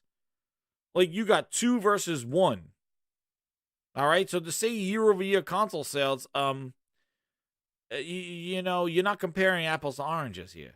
You're comparing apples to oranges, two different things. But the point is that they should sell. The gaming thing is getting larger year over year, and they should sell more than that thing. But Philness, like, I just feel that this Series S is really not telling the story. And you know, one of the things I was thinking of too is that it's unfortunate with this whole GPU thing and this whole scarcity of these two, of the PlayStation 5 and the Series. I think it's really just slowing the bleeding of everything. Like, I think we really would have seen a kind of a crazy gap in sales, like this 10-to-1 or whatever like that. I really think, because I really think that the Series S just being available is kind of like, just grab it and put it, and it's at that price point. And you know, I gotta commend them on marketing, but you got to think about this. You got to think about this. Is it, as a core gamer, as a gamer that wants the best in games, do you want Booster to be the lead platform? You want that thing to be... That's like when the Wii was selling out. Everybody was making Wii games because the Wii, underpowered console, was doing that. And look what happened. Instead of like Xbox really focusing on bringing some amazing high-quality games, they went down the Connect road and was Connectimals and family-friendly stuff. Even Sony played with the two glowing dildos. You know what I mean? But they actually tried to... They made Last of Us. They kind of didn't get... They didn't fall into the trap that Don Matrick made them fall into with playing with virtual pets and feeding them. But the Wii changed the game because the Wii was the prevalent console now. You don't want this console to do this because developers will optimize for this. That's why you need the Series X and the PS5. You need those to be the platforms to sell because if this is Series S, Frog, that means that we're gonna be in a lot of cross-gen kind of like for longer. Well, Jazz, that's why Square doesn't want to make games for Xbox. Not only because they're not selling, because they want to make games for, basically a unit out there that's gonna, give them the fidelity they want. They don't want to have to put that shit on the Xbox Series S. If I was a developer, I would say, look, I know Microsoft, you got an S, and you want us to put it on the S and X, but we really don't want to put it on the X, so we're just going to put our games only on PS5 and hope they sell well. Because I just feel like we're at a point in the industry when you create a powerful, it's so weak compared to the other two. What do you get as a developer? Because I guess you can look at it and say, well, they're selling it digitally only there, so they get more money. But realistically, you can't show your game the way you really want it to be shown because you got to worry about that Series S. You see what I'm saying? So yeah, I know. At some point, some developers may just say, I'm not developing for Microsoft because our games don't sell there like we wanted to. We don't want to put them in Game Pass because they're going to get looked over. So we'll just go to some place where we know we have a better chance of succeeding. Yeah. Put them on PlayStation or Switch. And again, and you're right. Like it's really just you. And I'm not saying I don't want it to sell, but I just feel that you don't want that to be the message. And I'm not talking about PlayStation. This is just the Xbox version. Like the Xbox is that you release two consoles. Your premier console is not the one that's leading your sales. It's the casual one. But this is the lead of the next generation when the hardcore audience is your audience. And then comes the casuals. But you are basically, that audience is not there anymore, and you're just getting other people to scoop it up. So I guess by any means necessary. But one of the things you did mention, Frog, is about this whole Final Fantasy thing, and that was the topic that we were talking about here. The next topic about this whole Final Fantasy thing, where they said that they're probably not going to put any Final Fantasy games, the new ones, on an Xbox now. They're just going to keep it. Well, they didn't just say Final Fantasy games. They said some of their games, like a lot of their games, they weren't thinking about. Yeah. So I think that, some of those games that, let's just be real about it. Tomb Raider is a PlayStation kind of franchise. Yeah. We can kind of see what made Tomb Raider what it is back in the day. Even though, it started on PlayStation and Saturn, PlayStation is what made Tomb Raider as big as it is now. And people bought a PlayStation and Tomb Raider went along with PlayStation. There's a lot of games you can look at. Tekken's the same way.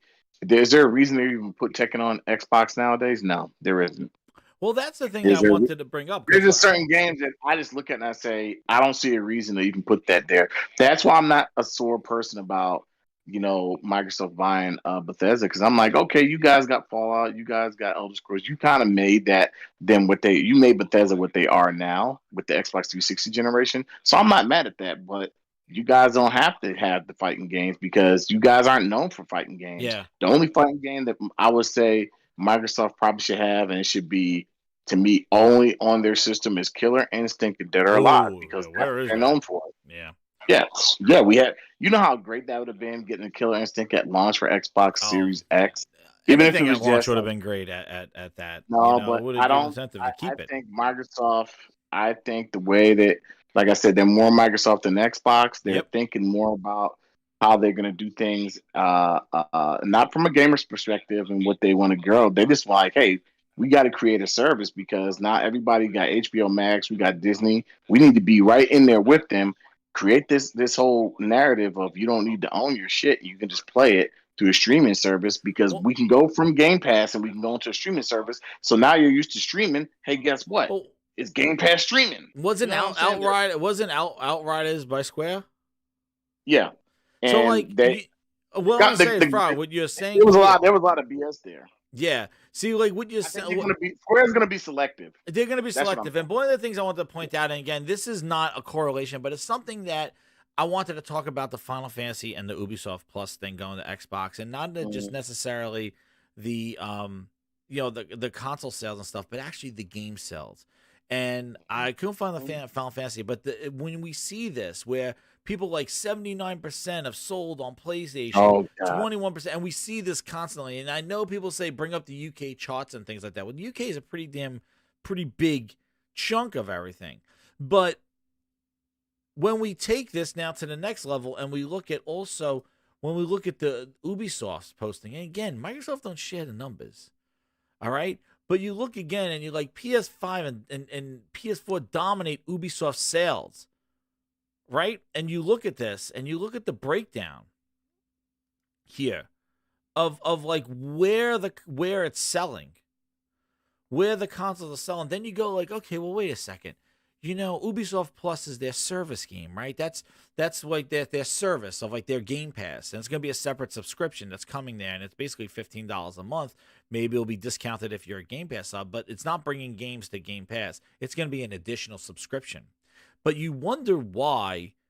And they said, we're not putting this on PlayStation. And you wonder why, right? It's like, well, why is that? And you look at the breakdown of where games are selling. And you find out, and this is what I was thinking.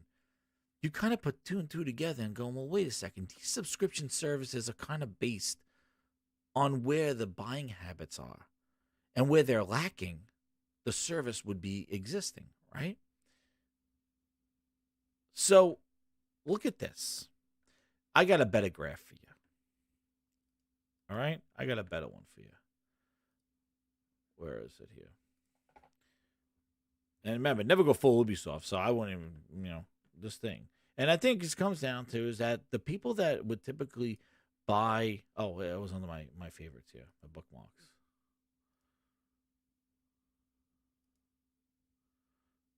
Here it is.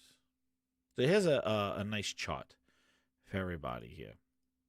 And again, this is not fact or anything like this. This is just somebody just looking at. Again, I only comment on what I see. All right, I make some Jez and Grindhouse, some things like here and there. But like, if you look at this, okay, if you look at this is the Ubisoft's fiscal years and where their games sold. Let's see if I could get the. Let's see if I could zoom in here.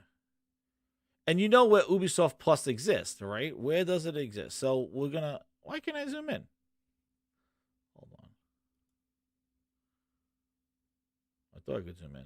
Hopefully you could see it. Well, yeah, I can break down the numbers.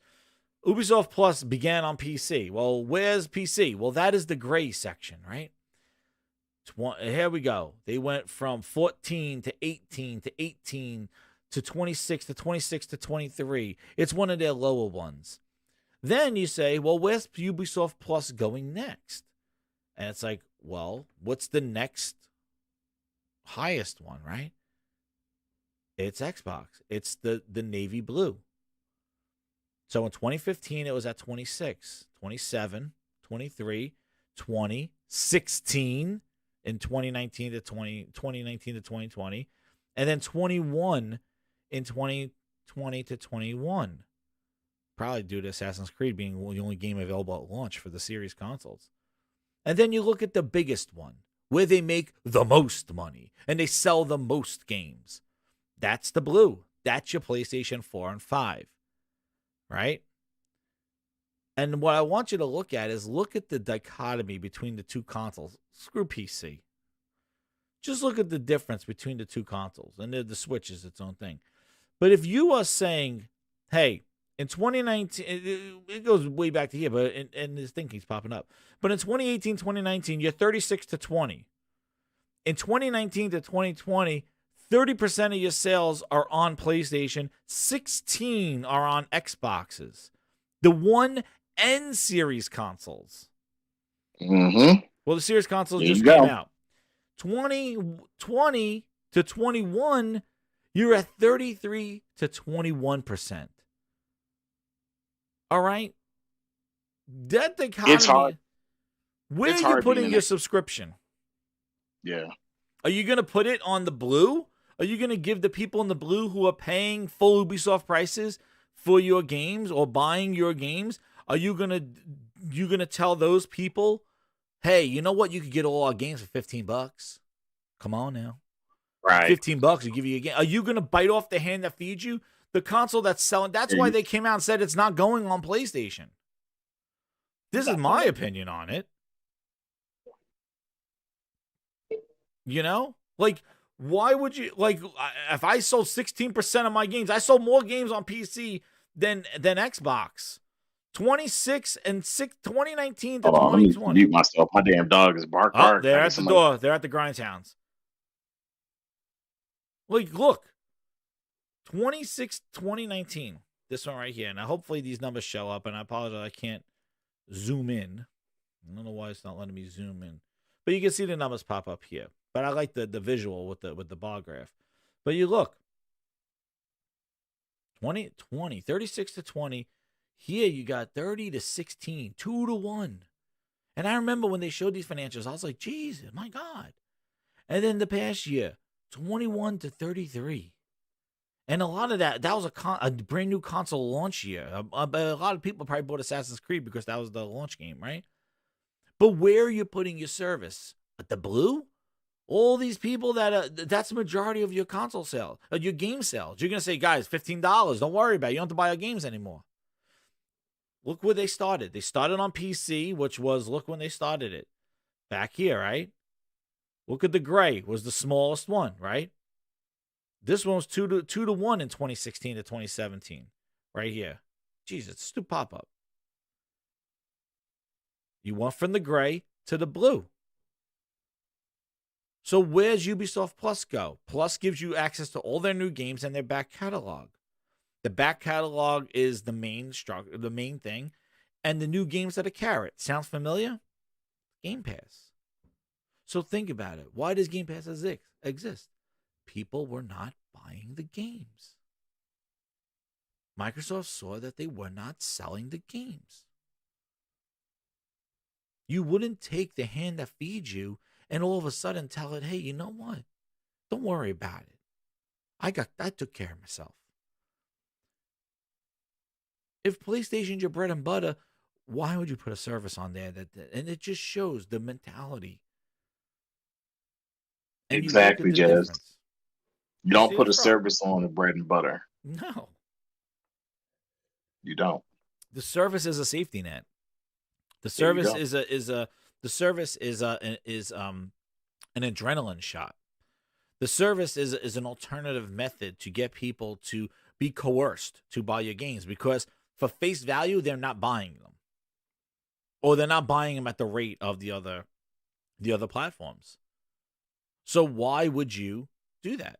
So they came out and said, oh, well, Ubisoft Plus is not going on PlayStation. And then the Xbox guys like, yeah.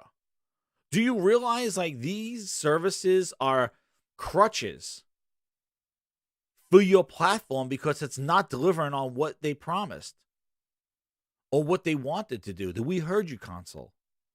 Hit that like button. Thank you, Gaming Despair. Hit that like button. And the same thing goes if you want to take this, and I'm not I'm not going to put this chart saying that this is PlayStation games, but if you're Sony and you're looking at the sales of your games, your first party games selling, are you going to throw out a crutch or a safety net to say, well, you know what? Little Timmy's not playing God of War. We got to make it accessible for little Timmy. No. Wait for sale, Timmy. Don't worry about it. You'll get it when it comes to your service years from now, or on PC a year from now. Don't worry about it, Timmy. But we're not going to put a crutch on day one to compensate our sale. That's what we're not doing. And in turn, now put pressure on our studios to now make a game for the service because it wasn't selling for face value of what we were developing for. And then you cut corners. Then you Frankenstein it. Then you do basically a Frankenstein to the thing and you gimp it. You break it up. You turn it into a service game. The next Assassin's Creed game is a goddamn Assassin's Creed Infinite. Jesus, if the other ones weren't infinite enough. But if I was Ubisoft, I'll be, yeah. Well, if it doesn't work, hey, you know what? 20% of people, it's 20%. Don't worry, the PlayStation guys will carry it. So when you look at the dichotomy of where games are selling, when I always said this on my channel about gamer and developer mindshare, they know. And again, we don't have all the data from all of them, but you see the difference that PlayStation, something happened. Well, I think we know what happened at the Xbox One generation, that everybody who was buying that attachment rate for the 360 moved to PlayStation. And a lot of those people left. And more left by the numbers as the console went on. And then in 2015, when Microsoft just put their hands up in the air and just didn't make games, they lost the rest of us. The Last of Us. Now what's left is The Last of Us. They lost the rest of us because who was sitting there waiting around for games? Years from now, we're still waiting for games. And when they come out, we heard you were sorry, patch 2, 5, 7, spring updates. Fuck out of here. Nobody has the time. Not when your competition is dropping the games. Not when your competition is showing what next gen can do right now. The things that people want to see. And the IPs that people want to play. And the superheroes and the characters that they're developing, the stories that they're telling. When they're doing all that, nobody's going to sit around and wait for you to get your shit together. They're on borrowed time. What are you going to do? Yeah, here's Perfect Dark, made by Crystal Dynamics, bootleg Joanna Dark. She got a couple of mutton chops and a mustache. We stunt double. And meanwhile, you're ready to play Wolverine. Perfect Dark's here. Stunt double Joanna Dark. She got some mutton chops. Why'd you put mutton chops on Joanna Dark? Well, it worked. It worked in the stunt doubles that we made for the Avengers. We put bootleg faces on them, and we made bootleg Joanna Dark because Crystal Dynamics is helping out the initiative. Oh shit, bootleg. Yeah. But that feels like, guys, remember Perfect Dark? And people are like, fuck you, I'm playing Wolverine, bitch. Spider-Man 2. Like, nobody's waiting for you to get your shit together. Your competition is delivering to the hardcore, and they're taking more and more away. So when you look at game sales and stuff like that, the mind share is on PlayStation. The gamers and people buying games have moved to PlayStation. It's evident with these numbers. And that has to go with the install base. You got how many Xbox Ones out there? They had the Xbox One S. They got the One X. Remember, the One X was like a brand new console. The One X, the One S, the Digital S, Booster's brother. The One S, they just kept going and going. They flooded the market with 8 fucking consoles. And still never gained the install base back to just a PS4 Pro. Just one little PS4 Pro. There was no Slim. There was no revision to the Pro. There was no fan that didn't make it take off like a fucking helicopter. They just stuck with the PS4 Pro and made a couple of little paint jobs and stickers. That's it. Microsoft reinvented themselves with the One X. We heard you. They went out there like it was a new launch, jumping out of limousines with Aaron Greenberg. Had celebrities playing the One X and then playing old ass games from 5 years ago, going, wow, it looks better. And then they pull the same bullshit again. Mind share is gone. Hit that like button, everybody. Like, this is bull. But if I'm going to put a service out there, I'm going to put it on here, cut my losses. Hey, 20%? 16. I'm selling double on PlayStation. You know what? Put my Ubisoft Plus shit on Xbox. They don't buy our shit anyway. There you go. There you go. There you go. Anything I to really say, Frog, believe on this before I shut it down on this topic. I really believe that Ubisoft is looking at it as, we know where our stuff sells and it doesn't sell. And we know our games are going to be in a month or two half the price because they're just not selling on this platform, especially. So we can put them here and make our money up front, and then we can put it here, and hopefully people subscribe to the service, and it's a win-win for us, Or, if they get like for instance, we don't know what's going to happen with Beyond Good and Evil. But if I was them, just focus on Beyond Good and Evil and make it platform and PC eccentric to one platform that it's going to sell on. Put that bitch on PlayStation and PC. I don't think they should do that, but what I'm saying is, we're back in the PS2. I said this before. We're back in the semi PS2 Xbox original OG days where PS2 had a lot of third-party games. Technically, they were PlayStation only because they just wouldn't sell on Xbox and GameCube. And we're getting back to those times where stuff is going to be primarily on Switch, if it can run, or just PlayStation 5. And it may not be on Xbox, or if it is on Xbox, maybe it comes to Game Pass later in a service. And it's a win-win for that side. You know, it would be hard to be in that Xbox ecosystem and only game in there and not getting this thing about the games I've named today, the quality exclusives I named that I pre-ordered. And, you know, I still have more to pre-order, and they're not coming to Xbox. These games are not, with the exception of Elden Ring, all the other games I pre-ordered are only on PlayStation. Think about that. I already pre-ordered like almost 5 exclusive games.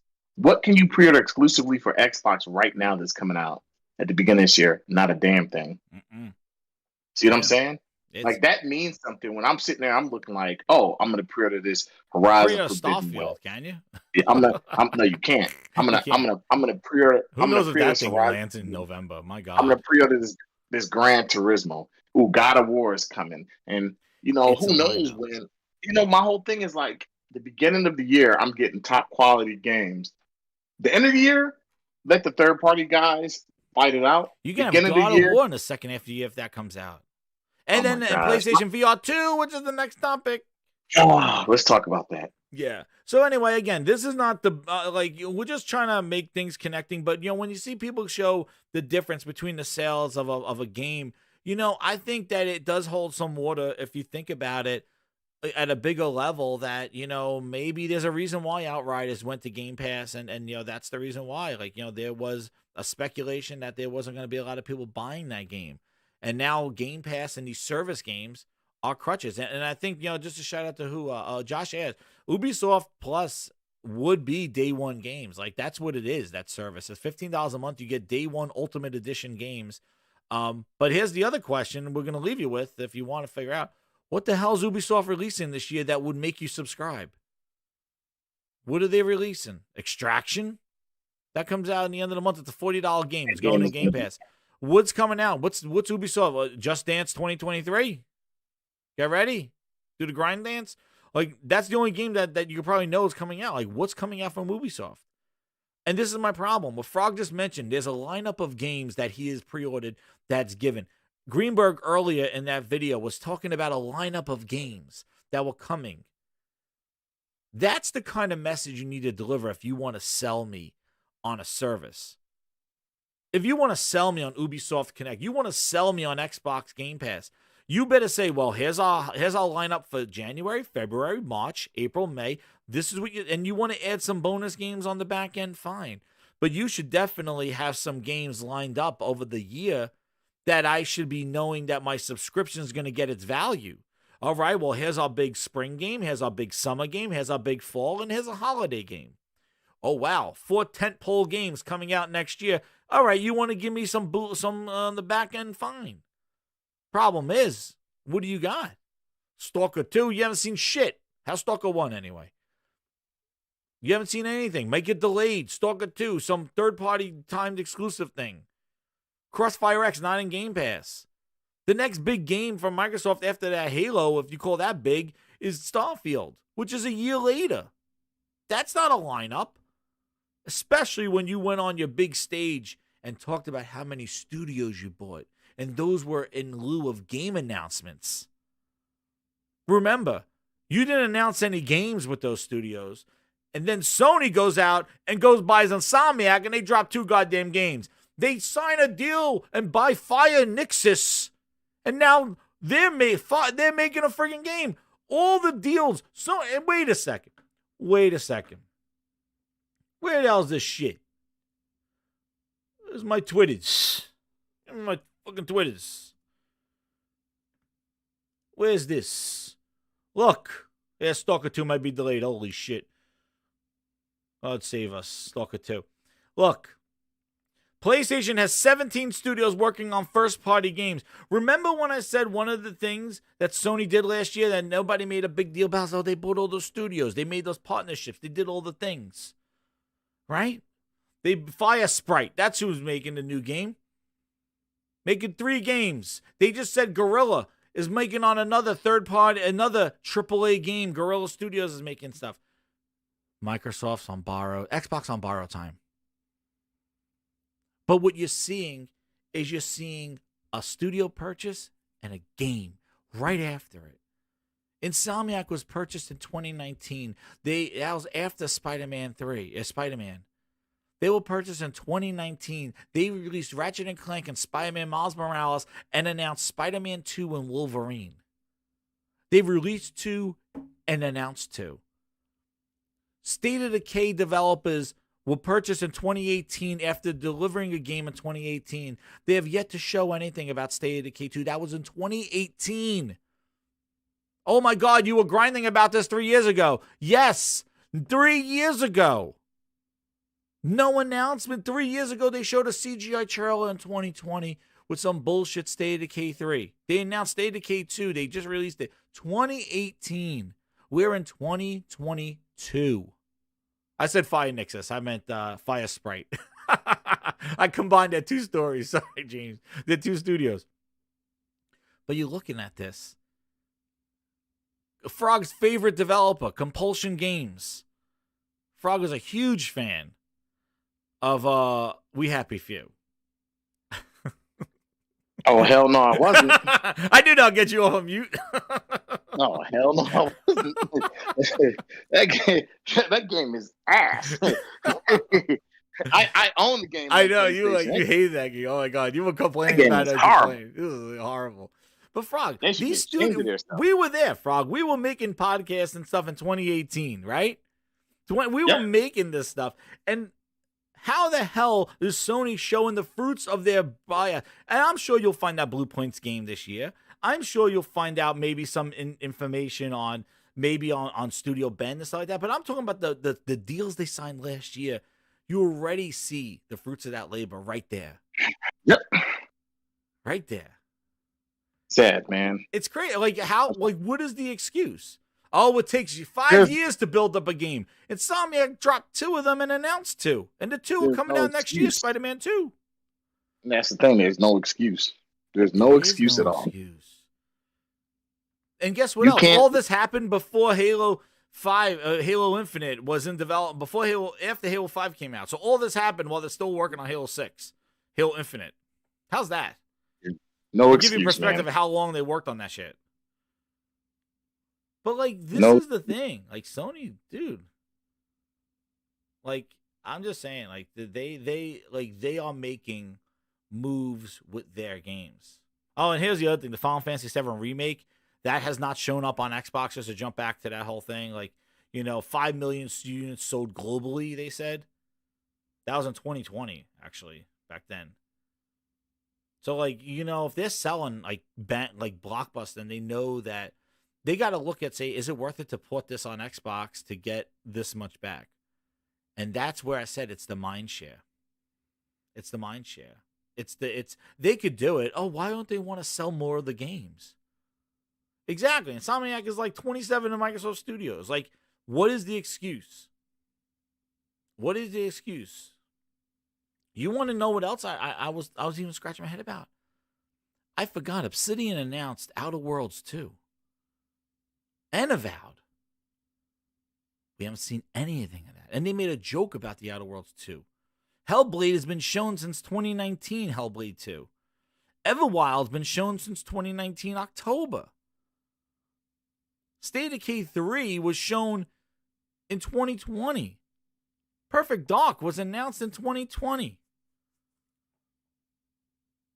What are we doing? We're in 2022. You're talking years, and there's no gameplay. There's nothing. You don't even know what these games are. And then when they come out, Redfall's supposed to release in the summer. Contraband, they showed a logo. All these games. Meanwhile, Greenberg was listing games coming this holiday. Here's our lineup. But you should sign up for a subscription right now to get what? Mass Effect through EA Play? To get old-ass games from a couple of months ago? Sign us up. Give me $15. You weren't respectful enough to even give me a goddamn season for any of these games. Nonetheless, show me Indiana Jones is another one.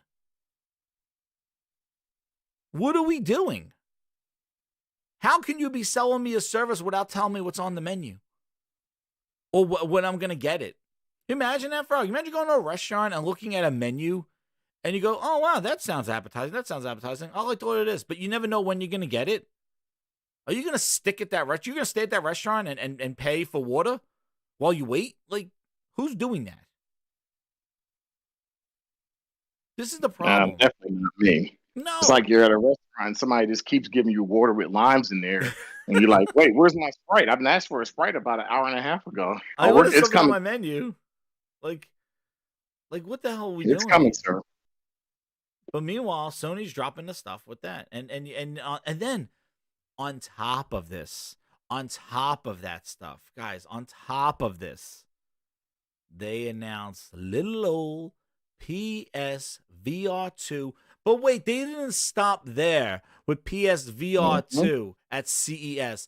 Oh, no. They didn't stop there. They announced a brand new friggin' game for their VR2.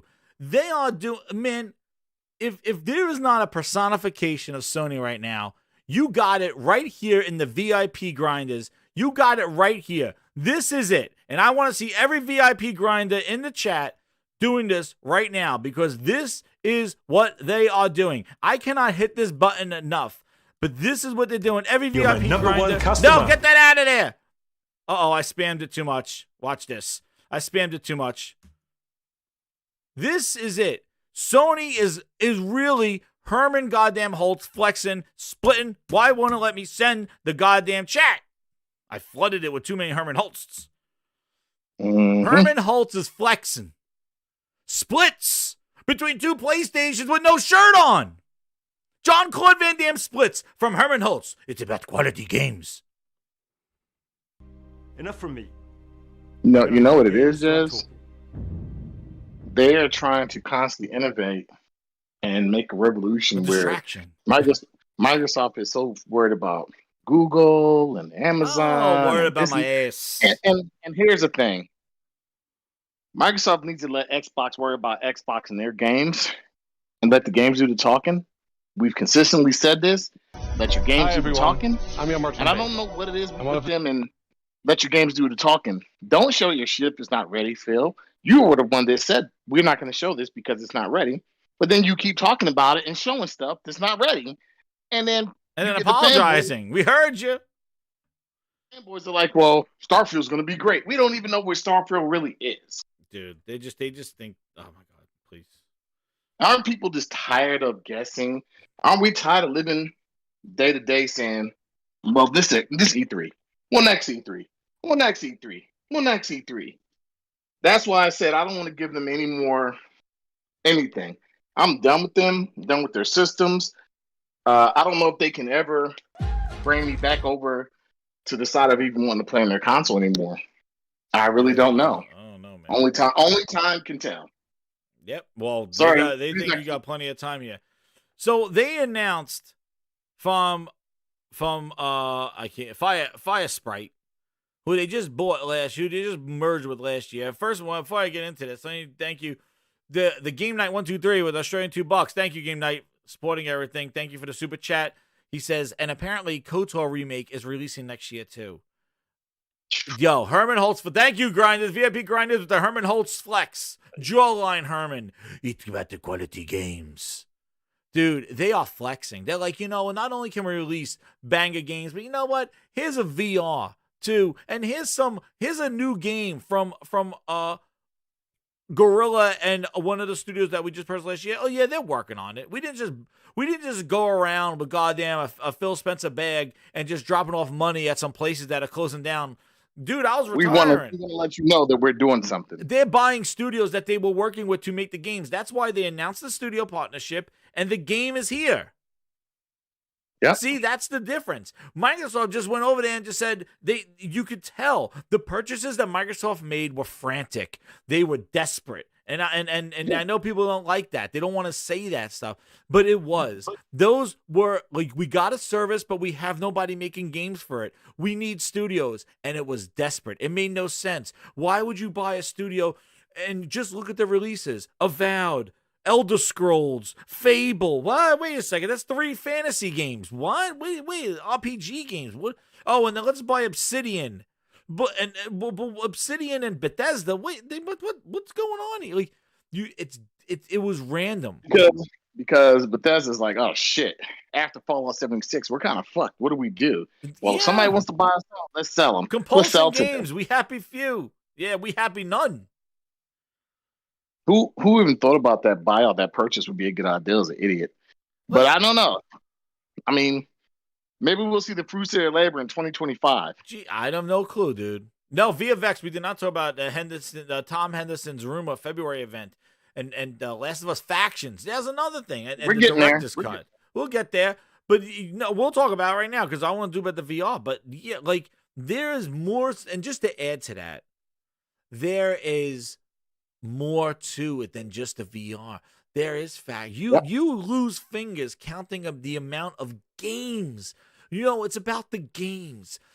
Games that we are going to play, games that we have seen. And that's after years of playing games. We weren't sitting here going, PlayStation's going to get it together. We were playing Last of Us 2, Ghost of Tsushima, Days Gone, God of War, Spider-Man, Miles Morales, Demon's Souls, Final Fantasy 2 remake, like 7 remake. You were playing these games and it's like you're full from eating, and here comes the Viennese hour. Here come the strawberries, the cakes. You're eating here filet mignons, and you're like, holy shit, look at the dessert that's coming out. Madon, the dessert. That's what you're doing here. That's what Sony's doing out here. Meanwhile, Microsoft, you're outside on the goddamn streets looking through the window going, is there anything to eat in there, please?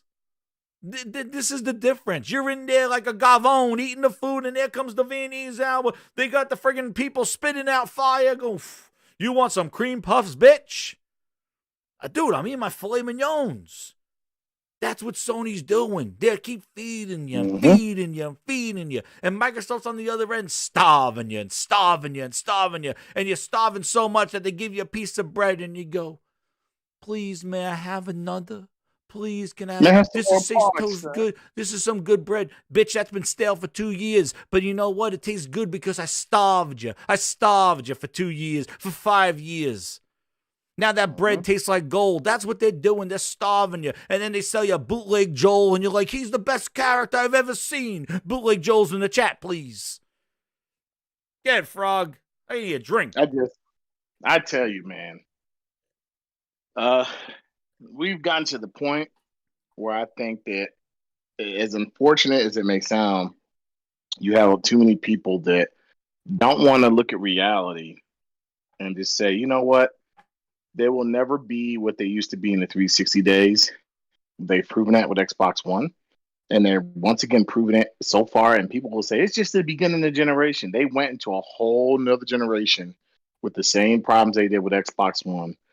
Bad name, bad marketing, confusing, freaking ideals, pulling back on this, pulling back on that.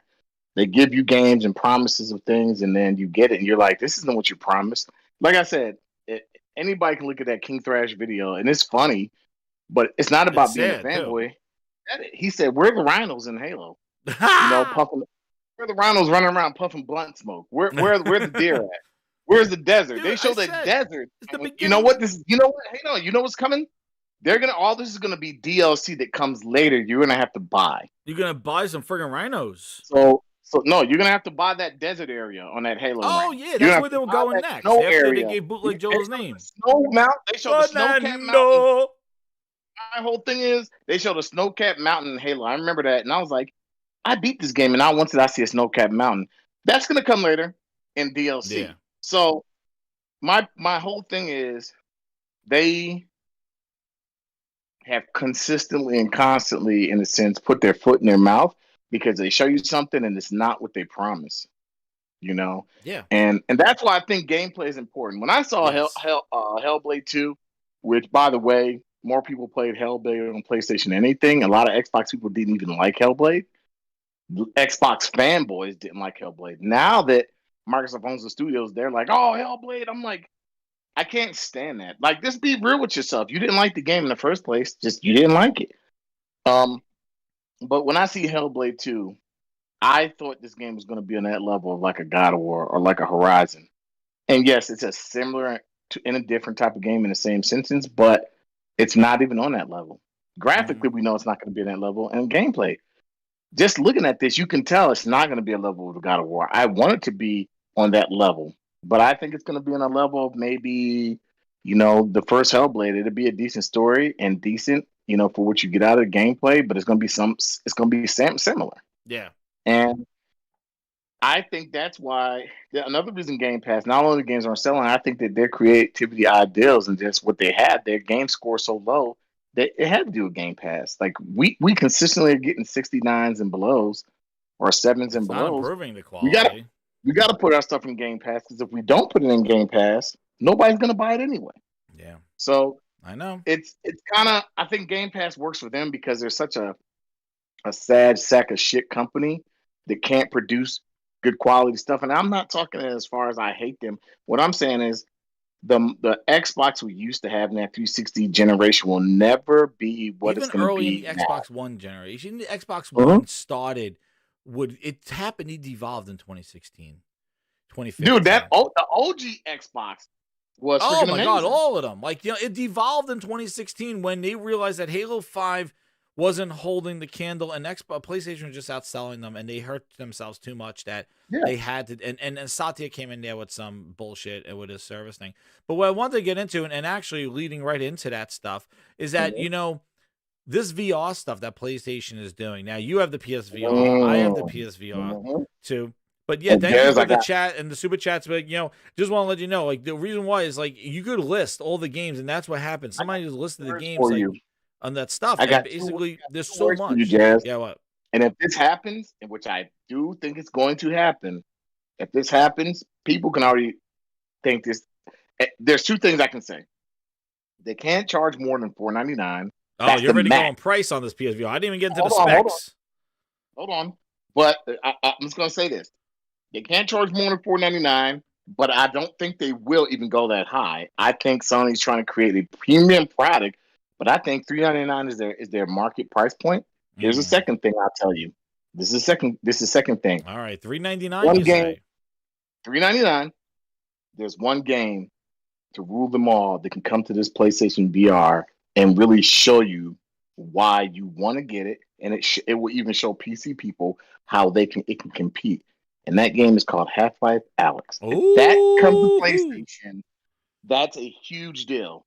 If they, because I have a friend, I'm gonna tell you that game is so good, and I do think you're gonna see more games VR games that have an ability to show you. They have a resolution, and because the PC is so much more powerful, there are games on VR that we can't do on PlayStation VR now. But I think you do those games that are really great quality, high quality. Yeah. With PSVR2, you're going to see that, and I think it's going to make a bigger splash than the first one did. But I think the biggest thing Sony wants to do is they have to get install base, and because they don't want to start pushing a $3.99 a headset out there. And they're like, damn, we don't even have enough PS5s out there.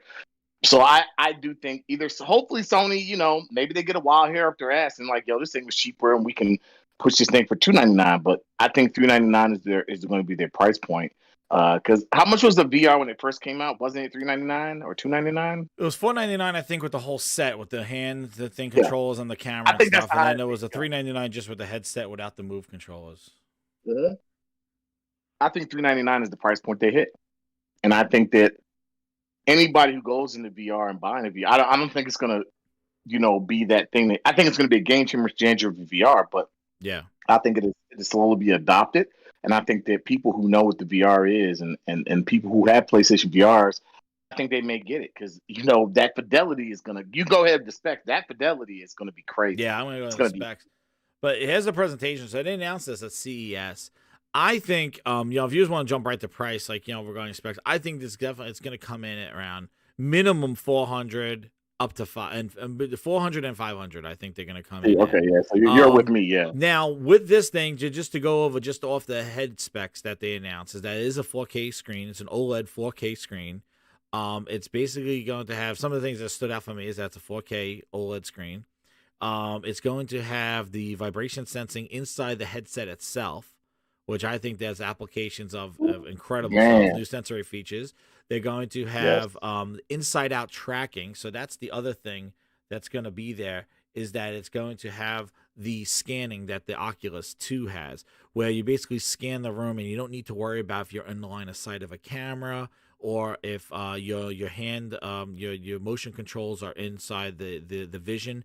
It doesn't matter, because the console itself, the headset itself, is going to detect those with the cameras. Now, one of the craziest things about this thing is that it's going, I think, is that it's first, before when I go to, I just want to go into what we know.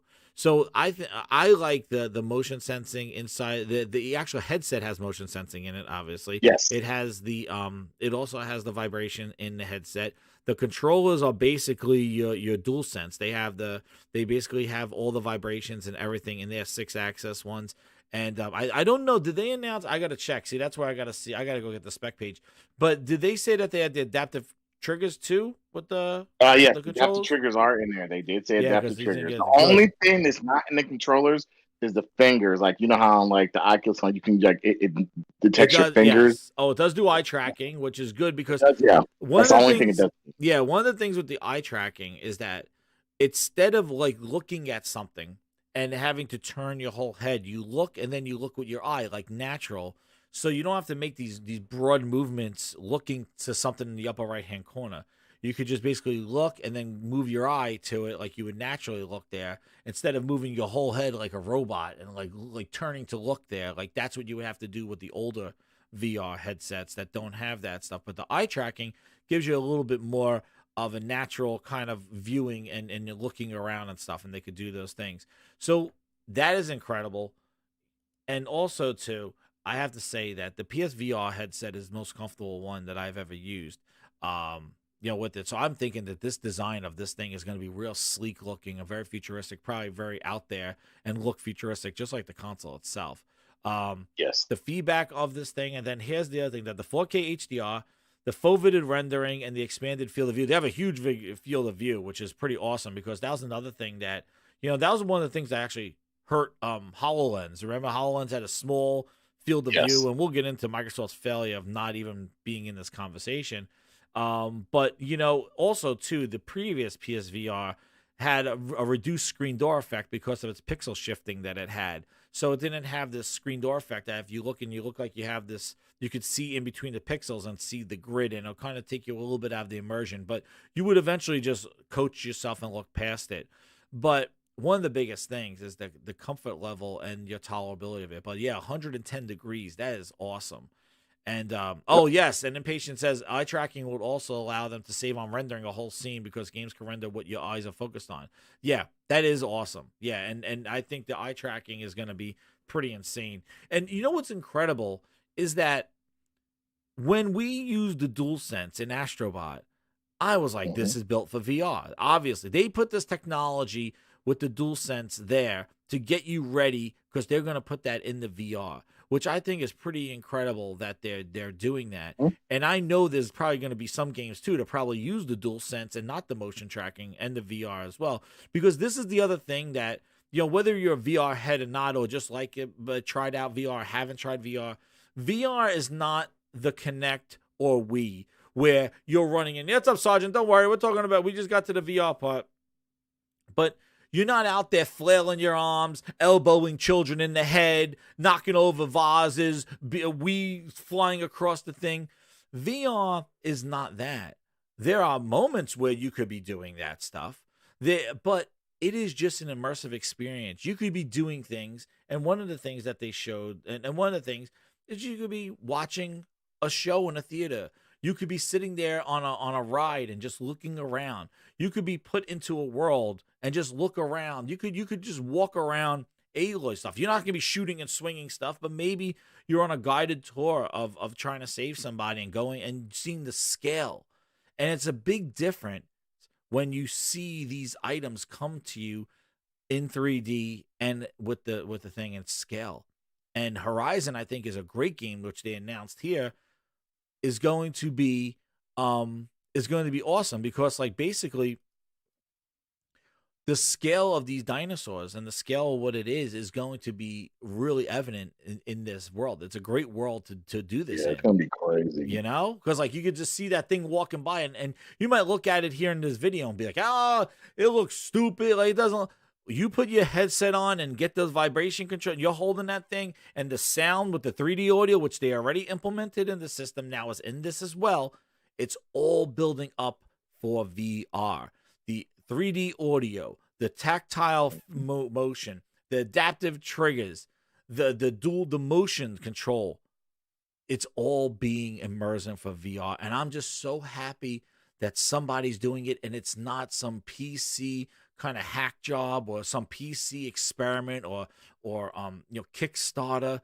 This You're is happy that somebody's taking Sony. it serious. Yeah, and it's bringing it to the console, and bringing something that's it's not something that the PC has to pioneer. This is something that Sony's going to bring to this, and I guarantee you, with their movie integration, you're going to be doing Miles Morales and Spider-Man and their movie trailers and interactives. All that's going to be delivered to you in this. And one of the other things I saw too, last one before Frog gets on and talks about that stuff, but basically they even showed spectating with the fighting through what the hell is the thing that they purchased? The fighting games. Oh man, I gotta go back now. I have it right here. Yeah, I'm trying to think of the name of it. Also, Evo. Yeah, there you go. Evo. Yeah. Evo. So they have basically, there was some sort of patents back here about they got some spectating. ideas, man. Dude, so you wonder why they bought Vito and the fighting scene. Imagine taking your PSVR and using that as an interactive thing where you're doing in-person VR, like VR watch. They have this now with courtside seating and all that other stuff, but just think about the potential here that they could deliver. But you think about what they bought Evo. They now are having movies come out based off of the games. They're integrating this medium. This is not and that's where I mean VR has a lot of applications for it. And the fact that you're going to get this on the PS5 is just another opportunity to bring immersive experiences and new games to the platform. This is not, oh, well, we put games on PC, so the money that we make on PC will make us make more games for the console. No, there's no horse-ended, there's no bullshit Xbox kind of Philness that thing. No, opening the door to bring Half-Life Alyx, bringing those VR experiences that you're doing with the Oculus 2 and new exclusive ones. That's, you brought the hardware, the software is coming with it. There's no like, oh, well, put your game on PC, you'll make some money, Nate. Use that money to make games for Xbox. I remember that was the excuse. Remember, Frog? When Xbox was putting games on PC, they're like, oh, yeah, they're doing that so they make more money so they can make more games for us. Oh, yeah? How's that working out for you? 4 years later, 5 years later? Bullshit. But, Frog, what's your hype for VR? I think my biggest hype is just seeing the transition from the lower quality to getting to a point where we're basically almost seeing 4K with each eye, and just having the move from the PlayStation moves to actual VR, actual controllers with the force, with the vibration sensitivity, with the trigger capability. I think we're in for a good treat with the thumbsticks on the controllers. I think they're designing this VR from the ground up. That's another one. You're right. Yep. Yeah, Half-Life Alyx. I do see us getting that game. That's a huge deal. I think that Half-Life Alyx will come to PlayStation VR, and I think it's going to be the biggest and best-selling PlayStation VR game they've had, because that's going to be a system seller. Oh yeah. I think the Horizon is going to be a system. Remember their partnership with Batman? Did you do the Batman game? But here's the thing. Be ready for a Resident Evil Village VR version. Be ready for Resident Evil 4 to come to PlayStation VR. Be ready for Gran Turismo 7 to have PlayStation VR elements. There's so many things they can do. I just think about, because everybody's talking about this Resident Evil Village and how good it is. But a lot of people are like, man, if you could play this through VR like you did with the last Resident Evil, because my son did, he played through the whole last Oh, I Resident didn't. Evil, Yeah. and he said it was freaking scary as hell. But and I want to do it, but I'm kind of like, I don't know. But what I'll say is, like, I think there are a lot of games that will be able to implement a VR type of element to their games because of the quality you'll be able to get now with the PS5. So if you're pairing a device with a console, this very powerful, we should be ready for a lot of things that we weren't able to do with the PlayStation 4 Pro. And I don't think that. And here's what I'll say: if this works out to as I think it will, I don't think you're gonna need a PS5 Pro. You know what I'm saying? Like you're not gonna need another Pro system. I think that you'll get a PlayStation 5. And the only thing you maybe get is a revision and something that's a little bit sleeker and smaller. But I don't think you need a revision. I think that you know, uh, maybe 4 years, 5 years down the line, they revise it and make a PS5 that's a little bit different. The stand's a little bit different. Maybe it's a little bit smaller in scale or slimmer in scale, I should say. But I'm looking forward to it. I'm looking forward to their game announcements. I think that obviously after E3, we don't see Sony going to E3, and I think a lot of people E3 is kind of like a thing that's kind of done. Yeah, except that for was the another guy. thing that came up, that E3 is going to Yeah. be virtual again. Yeah, and I don't have a problem with that. I think we live in a world where I think it hurts where Xbox a lot because they relied a lot on it E3. does. It does, but I think that we live in a world when you look at what today we can do with our technology. I think that 9 times out of 10, more people have internet. The people who are involved in it, and people who are in the gaming element and know about gaming, they're gonna have internet. So I do think that it's good, and I like to make it like I like to make it an event. My family knows when E3 comes around, and we all get ready and we get our freaking snacks and our drinks, and we sit there and we watch the interviews and watch. And so it's kind of cool. Sony's a little bit different because they don't go to E3 anymore. We're just like waiting for them to announce when they're going to do their big show, and then we get our stuff together and we all sit there and we watch the PlayStation show. But we enjoy watching it, and we get to watch it at home. My dream was always to go to E3, but since E3's changed, I'm okay with that. Yeah, I got to the outside of E3. I didn't get in there. Yeah. And it's not one of gonna those be the things same that I kind of ever look at again, now. It'll never be the same, right? And I think it's the way we move. I don't have a problem with it. I don't have a problem with E3 being all digital. And what was I gonna say? I'm excited. As far now, I'm excited about PlayStation VR. I'm excited about the new different color control schemes and shells that PlayStation has coming out, because I know a lot of that's coming out, and they'll probably reinvigorate. I also think that Sony will at this point do custom shells for their games, and that's how you get people like me, even with a digital console, to go out and buy your game. Do a digital and a physical version, and say, hey, you get a digital code with these shells for God of War or Horizon or whatever, and then do the same thing with some of your big games. And I think that some third party developers can do the same thing too. I think that PlayStation 5, just looking at it, as much as man, let me tell you, as much as it hurts to admit this, I think that PlayStation stole and I won't even say stole. I think they just reinvented a lot of what 360 did right, and they did it with the PS4 and the PS5. They just took things that 360 did right, saw what they did, and they said we can improve on that. Because basically, PS5 is basically the 360 all over again. It's such a great console for what it can do, and you got to remember, the 360 wasn't as powerful as the PS3, right? And but they had a lot of stuff. They did, taking off the faceplates. We're doing a lot of stuff that Microsoft did with the 360. From the PS4 to the PS5, Sony is doing a lot of stuff that Xbox 360 did in different waves, and it's working for them.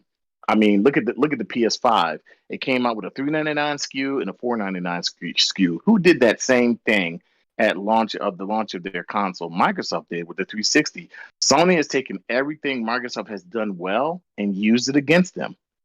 And Microsoft has this, unfortunately, they just keep trying to reinvent the wheel instead of doing what really works for them and the gamer.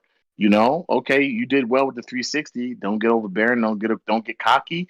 Come out with a system and make it appeal to people. They didn't do that with the Xbox One. They damn sure didn't do that with this Xbox Series X. It's not an appealing console. It just looks different, you know.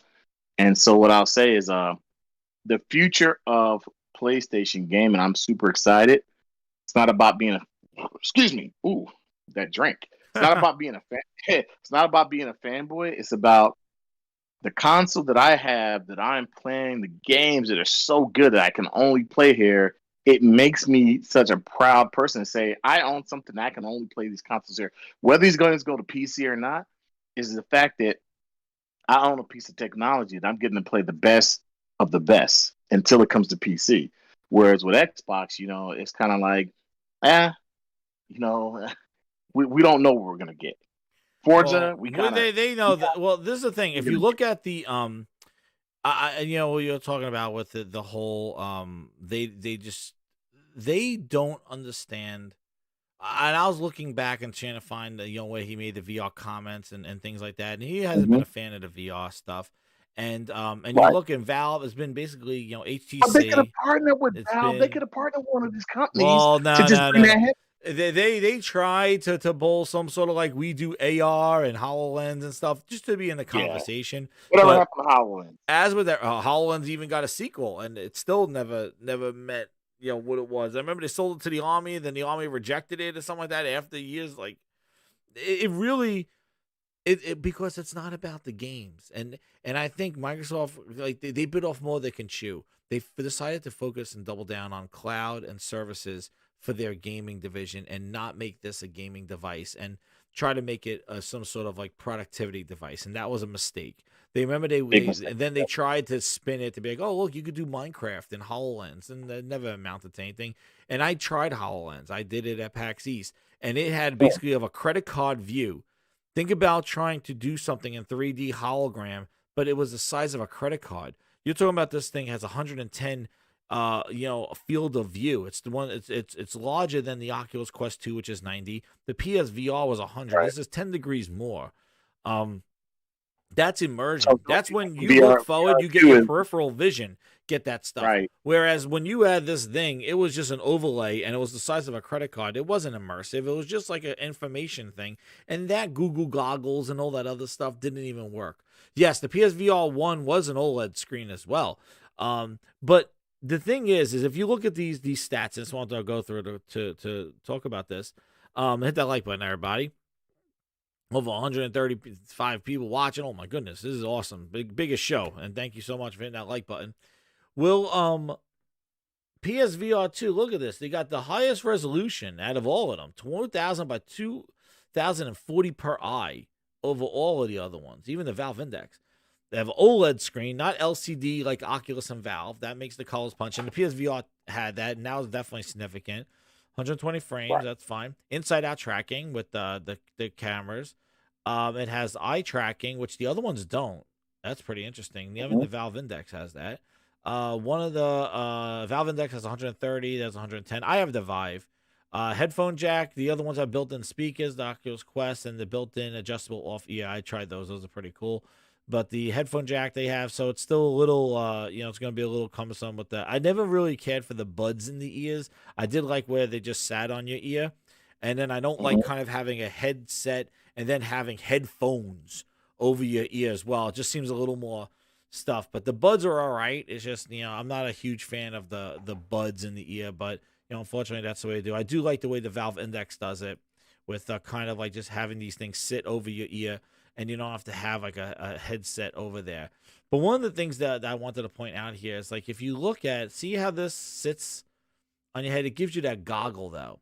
This sits like a ski mask, but this sat like a visor, and this just kind of floated out in front of you. So I'm thinking that's going to have kind of a similar design here when they do this. It's going to be like this visor type thing. And this put pressure on just on the top of your head and on the back. You didn't get that goggle stuff. And this kind of just sat to like almost like to shut off the peripheral vision. Whereas you see this is a goggle. This is putting pressure on the top of your head and also around your face, putting pressure on your face. Whereas the Valve is similar to that. but it's probably using more of the leverage down here for the back of your skull.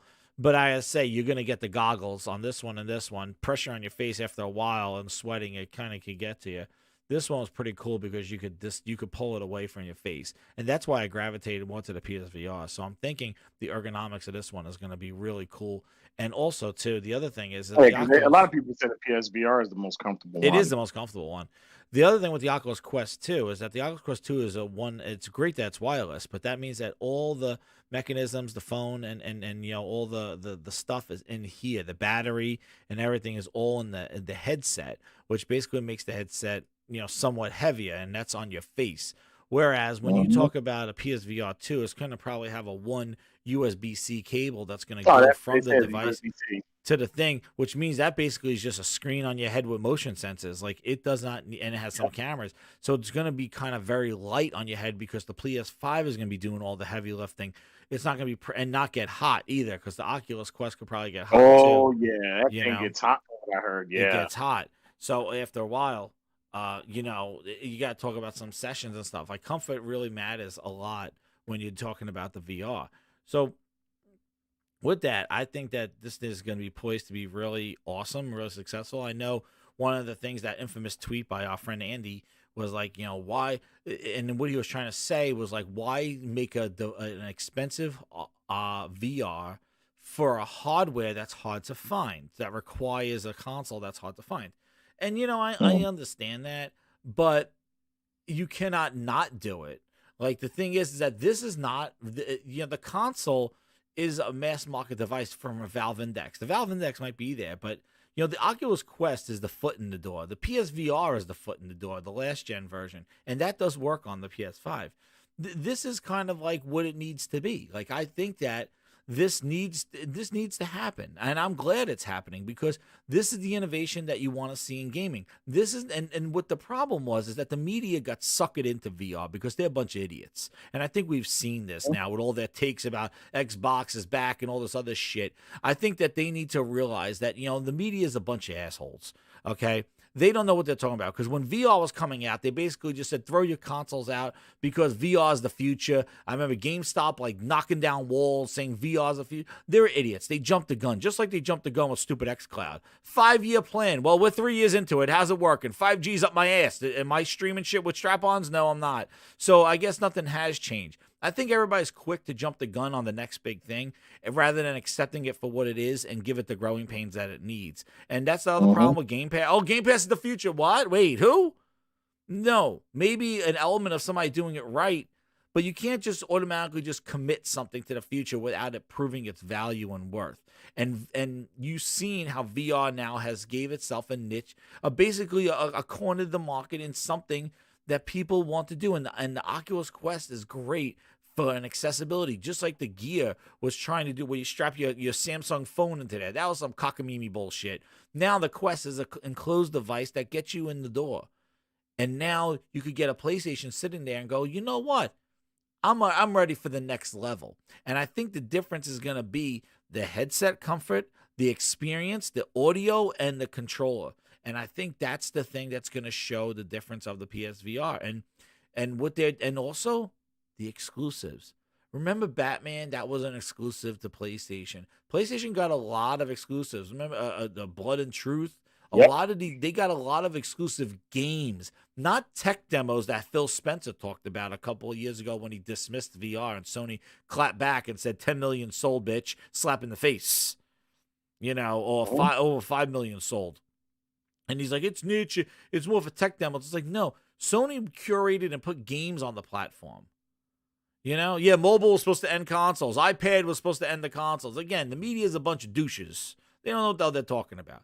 But if you think about it, they just want to jump the gun and do end of days for the drastic headline. It's and then when they get proven wrong or something like that, they're the first ones to be like, a distraction, a shoot it down. It's just not, like, it is what it is. Yeah, Iron Man, Moss, Astrobot was another great VR game. Sony made games for the system. More so when I had the Vive, and the porn industry too. Yeah, pushes a lot of technology as well. But, just wait, pointing out the facts there. But, you know, the way the VR works is that they're able to deliver gaming experiences, not just the Vive where it had some tech demos, like check out this gun that you can mess around in VR. It's cool, but it's not really a game. Like you would like a game built around it. PlayStation was actually making games for the thing that actually were pretty awesome. That Iron Man was pretty damn crazy. So like I'm excited to see, and with them leading with Horizon, obviously you saw from the video, it's not going to look like Forbidden West. It's going to be toned down a little bit, but when you're in the and on a 2D screen, it's not going to be that appealing. But when you have that in VR and that stuff is up to you and you're seeing in the screen and you're seeing that stuff and you have the sound and the motion, it's going to be pretty convincing. And I'm excited. And this is, again, people said it's a distraction. The last comment I'm going to make on that distraction is that if we were sitting here like on Xbox waiting, and Sony wasn't giving us the lineup that they're giving us this year. They didn't give us Ratchet and Clank last year, or Returnal, or Last of Us, or Ghost of Tsushima, and we've been sitting here and they keep talking about the VR. I would say, yeah, that is a bit of a distraction.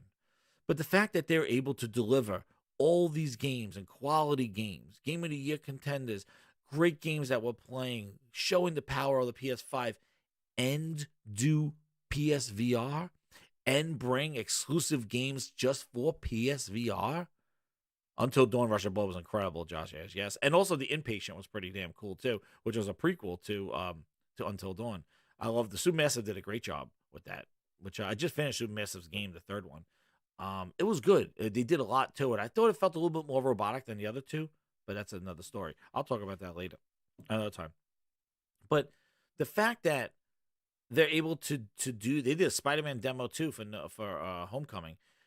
Just think Miles Morales in there will look incredible. You imagine if you go in there and you're like in the world of Miles Morales, looking around in that kind of, with that animation style, like looking around and seeing like, the potential is crazy. And you know they're going to do this stuff. You know, with the movie integrations and things like that, you're going to get experiences and you're going to get games. But how can a company that's not $1 trillion be making this much entertainment for the consumer? And then when you look at Microsoft go, what are you doing? You have all this money, all these studios. Why are you the one that's making us wait? And this company that's not even as costs as much as you is delivering all these games, new hardware, new experiences, innovation. It's coming from them. What are you doing? And I said the biggest problem that Microsoft had with this VR thing is that they're not even in the conversation. They can't even hold a candle to VR right now. They tried to finesse their way basically in there with like Samsung's making a headset. You could do spreadsheets in VR. Oh, look, we put Conquer and HoloLens. Oh my God, please don't even waste my time with all your bullshit diversions, because that's what it is, diversions. And I said it back then, and I'll say it again today. They were wrong for not being part of this stuff, because when Oculus is doing its thing, and just like what Frog mentioned with Project Alyx, Microsoft will never get Project Alyx, ever, ever, ever, because they don't have the hardware for it. They have a machine that's capable of it, but that's a game that will never see the light of day on anything named an Xbox. Unless you call it PC an Xbox. And that's the thing. Those experiences, they shut you out of. And it wasn't even like we have an alternative. They just said, we're in it, and they did a half measure, like everything else. Half measure of Skype, half measure of Mixer, half measure of Kinect. Half measure because they did not fully commit to it. And because of that, they backed out of it really easy because they were unsure of VR. Shout out to the Game Night for the final. You're my number one customer. So far, there's 7 confirmed PSVR2 games. And First Contact Entertainment, developers of Firewall VR, yes, Firewall VR is very good, are hiring for a next generation project as well. Thank you, Game Night, for the super chat. I really appreciate it. Thank you again. Hit that like button, everybody, as well. But Game Night makes an excellent point. And the fact is that these are all extra games, new experiences, whether they're good, whether they're bad. It's more games for us, the gamer. There you go. Who complains about that? Not, oh, they're making money and maybe they'll bring me a new game. Maybe they'll buy some studio that's shutting down their doors. They'll take down the boarded walls and say, hey, maybe we'll buy you. Starfield was coming to Xbox anyway. $7 billion for what, Phil? So you guys can sit around and do a circle jerk in March? And Todd Howard can say, go Xbox? Starfield was going to be a multi-plat until it got bought. It was coming to Xbox anyway. What is the purpose of it? What is the purchase of that? $7 billion. Why don't you make $7 billion and give Bootleg Joel a name and give me some goddamn better Halo trees? Like, you got to wonder where their focus is and how that's been detrimental to the games and quality that they've been delivering on. And I'm not talking about Metacritic quality. I'm talking about gamer mind share and attention. 20,000 people, 30,000, 40,000 people from 272. Halo. What's going to hit those numbers? Tell me. Who's hitting those numbers ever? What franchise? Gears, maybe? After 6 Gears? They tried 4 and 5 on PC. Did that blow up the world?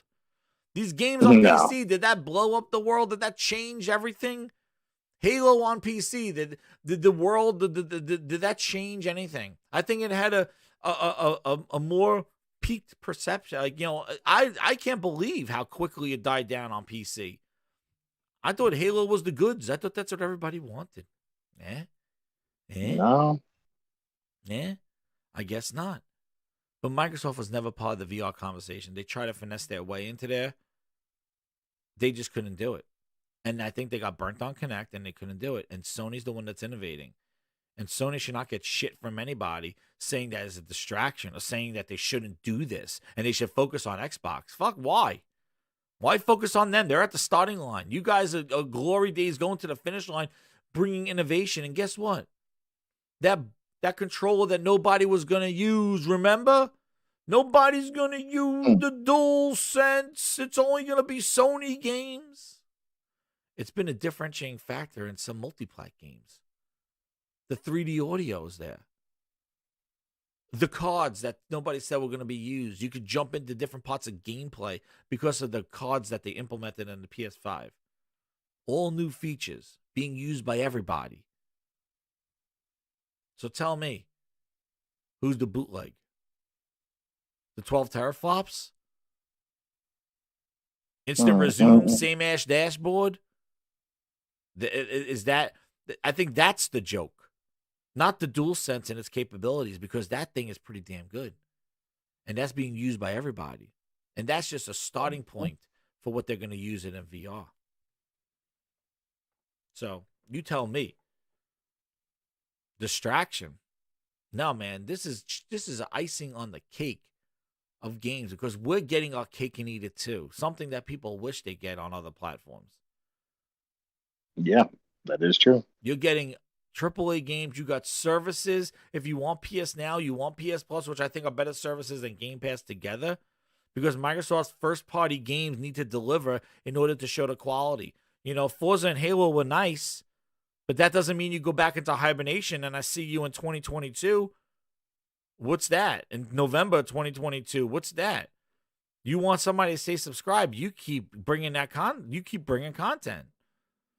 No, you don't. You go back in hibernation. Who's doing that? And you got all the money. There's no excuses why these games. How can a little old Sony make all this stuff? They're making movies. They're making VR. They bought studios that are making games that we're gonna play this year. That's a disgrace. That is a disgrace. If we're not playing Hellblade 2 this year, and you're not playing any of those studios they bought in 2018. Or don't even see gameplay to Perfect Dark or Fable this year. And if we get a VR system, VR2 this November, and playing Horizon and other exclusive games made by studios that they just purchased, that's a disgrace. What is going on over there, Booty? Get your shit together, Booty. Something stinks, Booty. What's going on? Why is season 1 of Halo goes through 4 seasons? Goddamn Frankie Valli in the 4th season of Halo. Are you kidding me? What the hell, Frog? Battle Pass, that bullshit Battle Pass to get right elbow pads is going to last until the summer. I don't know. Maybe they think they're still the cool cats on the street, man. Oh, they're a bunch of bitches. And they basically sacrificed. They should have been part of this conversation. And the fact they should have. That basically 10 years worth of content. Yeah, exactly. We're going to be on PSVR4 by the time Halo's feature complete.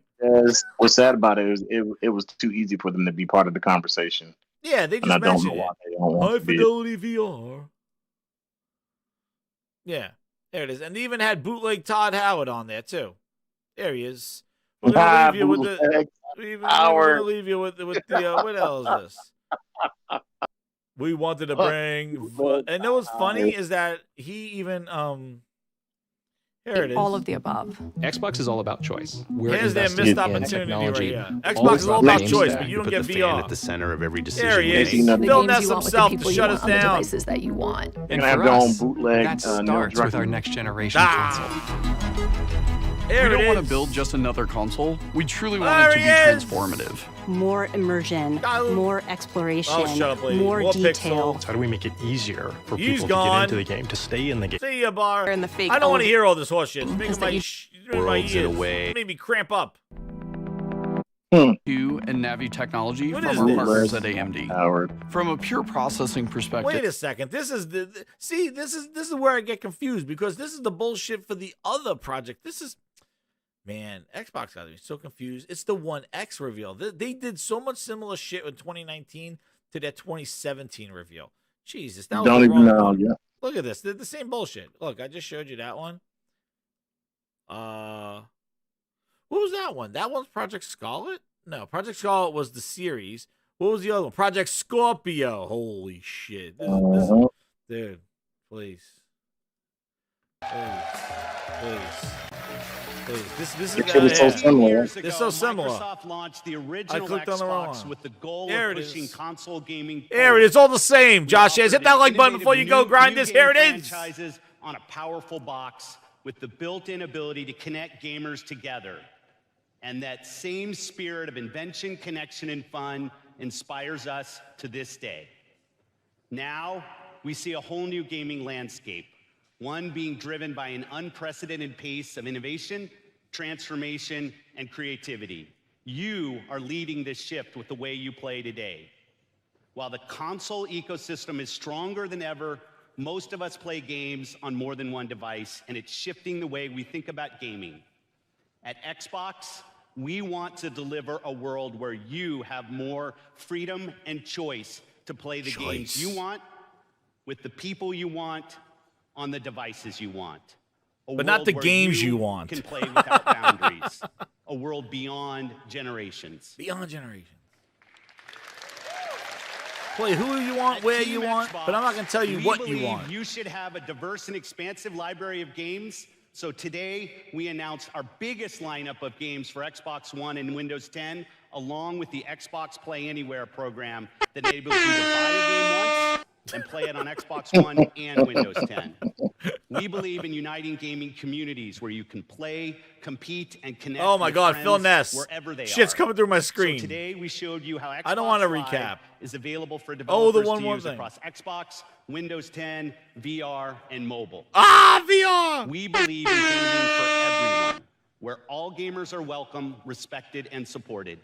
So today we announced new Xbox Live features to help you Xbox build Live, your remember network that? and play your Son of a- way. And we believe in hardware innovation without sacrificing compatibility. Oh. Today we announced the Xbox One S, a new addition to the Xbox One family. Man, they were rocking it. They had air horn and everything. Xbox One games and accessories will continue to work across all members of the Xbox One family. But that's just the beginning. We see exciting opportunities on the horizon, opportunities to unlock new innovation for both gamers and developers alike. The next step change for gamers and developers must deliver true 4K gaming and high-fidelity VR. So we've been talking to our friends and asking them what they want to see from us.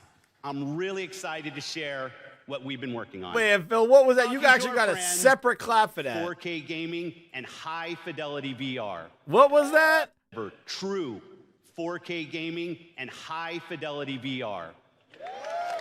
Oh. So we've been talking to our friends and asking them. And I'm not going to go on a rant here. Well, maybe I will. We got 130 people here, and this is late. When that son of this is, you want to know the creation of Mr. Grinds My Gears?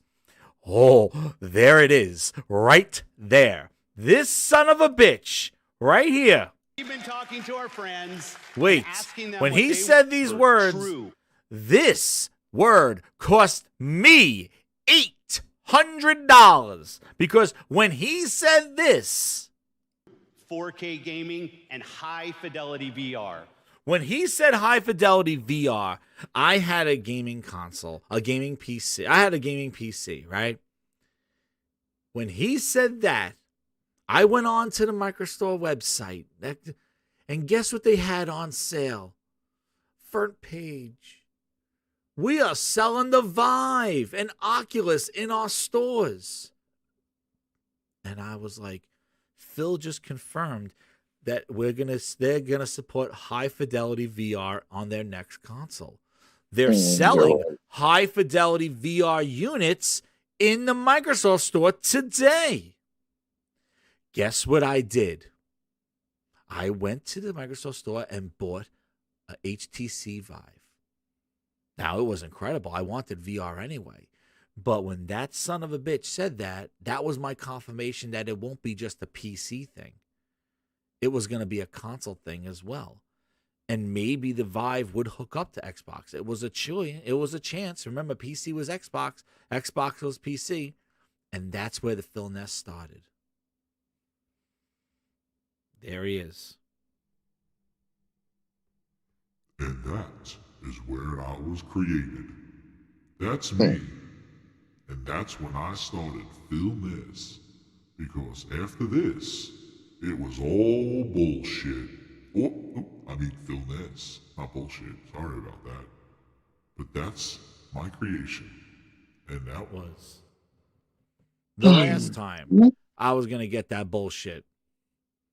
And that's what pissed me off. And in addition to that lie, now I love the Vive, and it was great with my PC. I liked it a lot.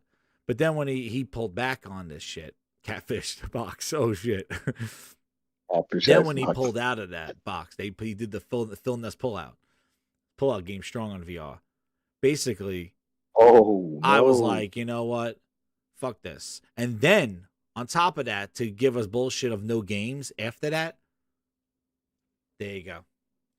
That was just a straw that broke the camel's back. And then I started playing Uncharted, I started playing the PlayStation games, and that was done. Then I started this channel because I was done. I was pissed. I'm still pissed. Because they were talking this game. This is what I don't understand from people. This is the shit you were fed.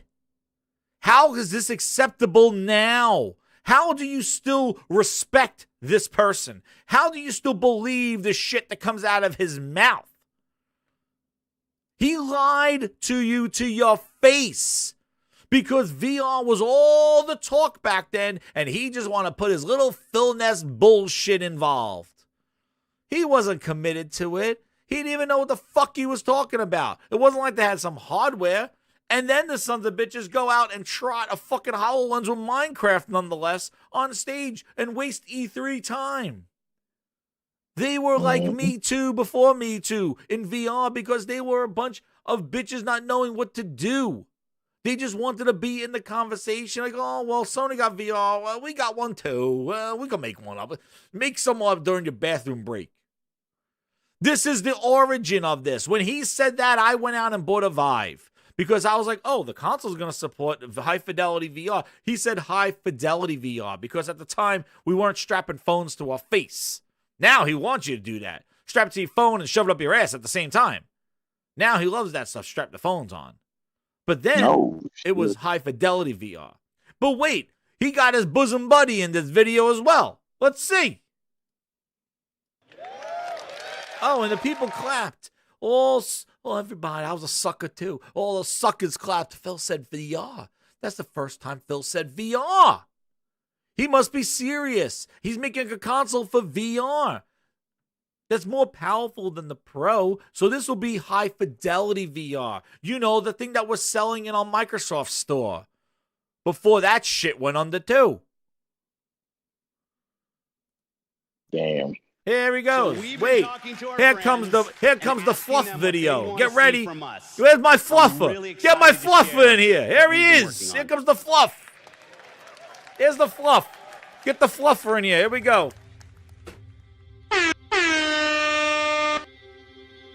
Get my fluffer.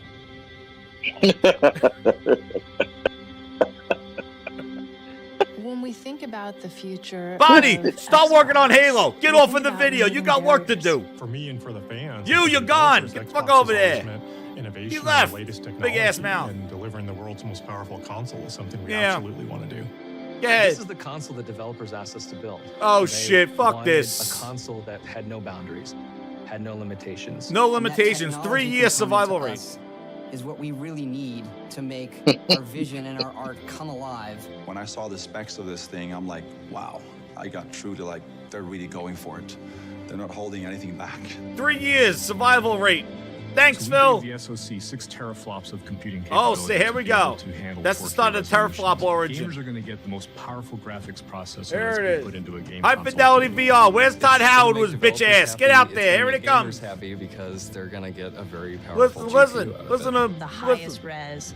Oh. The best frame rate. Get the- no compromises. You get 4K gaming, true 4K resolution. I can't wait to see what developers actually do with all that horsepower in the box. We can render at 60 hertz. We can render fully uncompressed pixels. These are the highest quality pixels that anybody is seeing. And what we're able to do now is bring that to the console player. My job as a game maker He's is gone! about immersion. It's about to put you into an experience and let you live that experience. The richer and more accurate those visuals are, the more immersive it is. And if we can get a lot more performance, and I mean a lot more I mean a like lot with this, we get to much greater and better game experiences as a result. There he is. We're moving Fallout 4 to Hey, VR. they definitely know how to get into people's Wait, Frog, you're skins, talking though. about you're talking over the one part. Bootleg Todd Howard. Here he comes. I mean a lot Watch. more like with this, we get to much greater and Here he better game comes. experiences as a result. We're moving Fallout 4 to VR, and to have a console that can support that at the resolution and speed that we really want, I think it's going to be magical. This console is We're moving Fallout 4 to VR. Excuse me? Excuse me?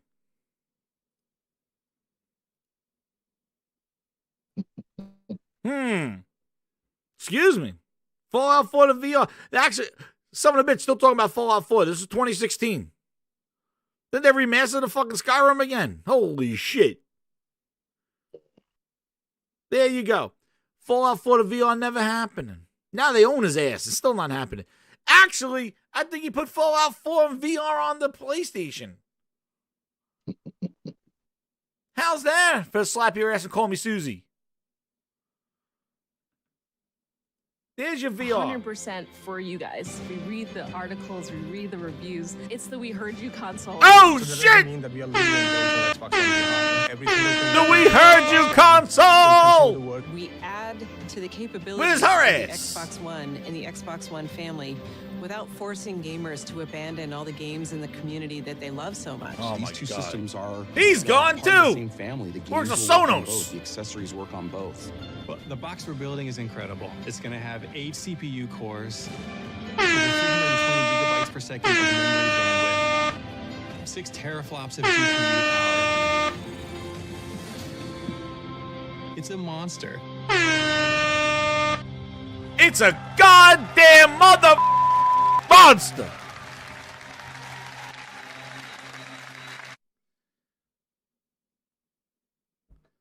Holy shit. Please. I'm not even going to go on to the 2019 one when they talked about the shit that... Please. A moment of silence for the Xbox VR.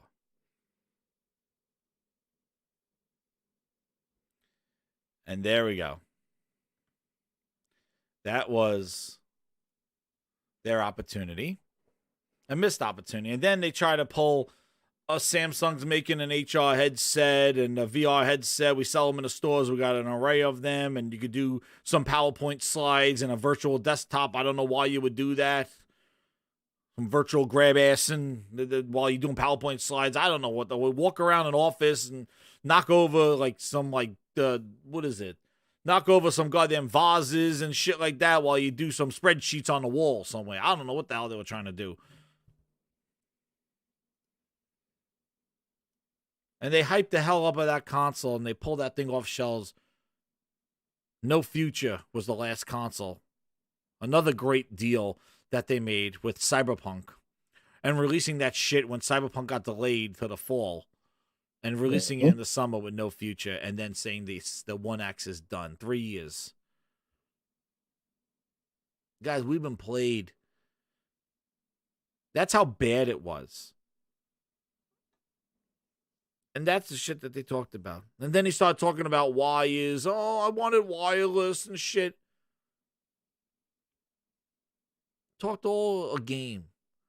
He played everybody. And Sony delivered now 2 VRs when Phil's still tap dancing. And still trying to figure out how to make these games that they still never made. Dude, this was in 2016. 2 years later, they would buy studios. We're in 2022. The excuses are becoming ridiculous. Because Sony is delivering. And Sony should not be criticized for doing VR. Because they can handle that in addition to delivering games. Microsoft is walking with 2 left feet. Let them start making some games. They release bootleg Halo, and all of a sudden people in their good graces? Please. Halo 5 was a better game than Halo Infinite. Halo Infinite tweaked some stuff from Halo 5, but Halo 5 was not a bad package. It was a complete package. Just tweak the story, all right? And that was, again, their marketing that messed that up. So, please, don't put lipstick on a pig.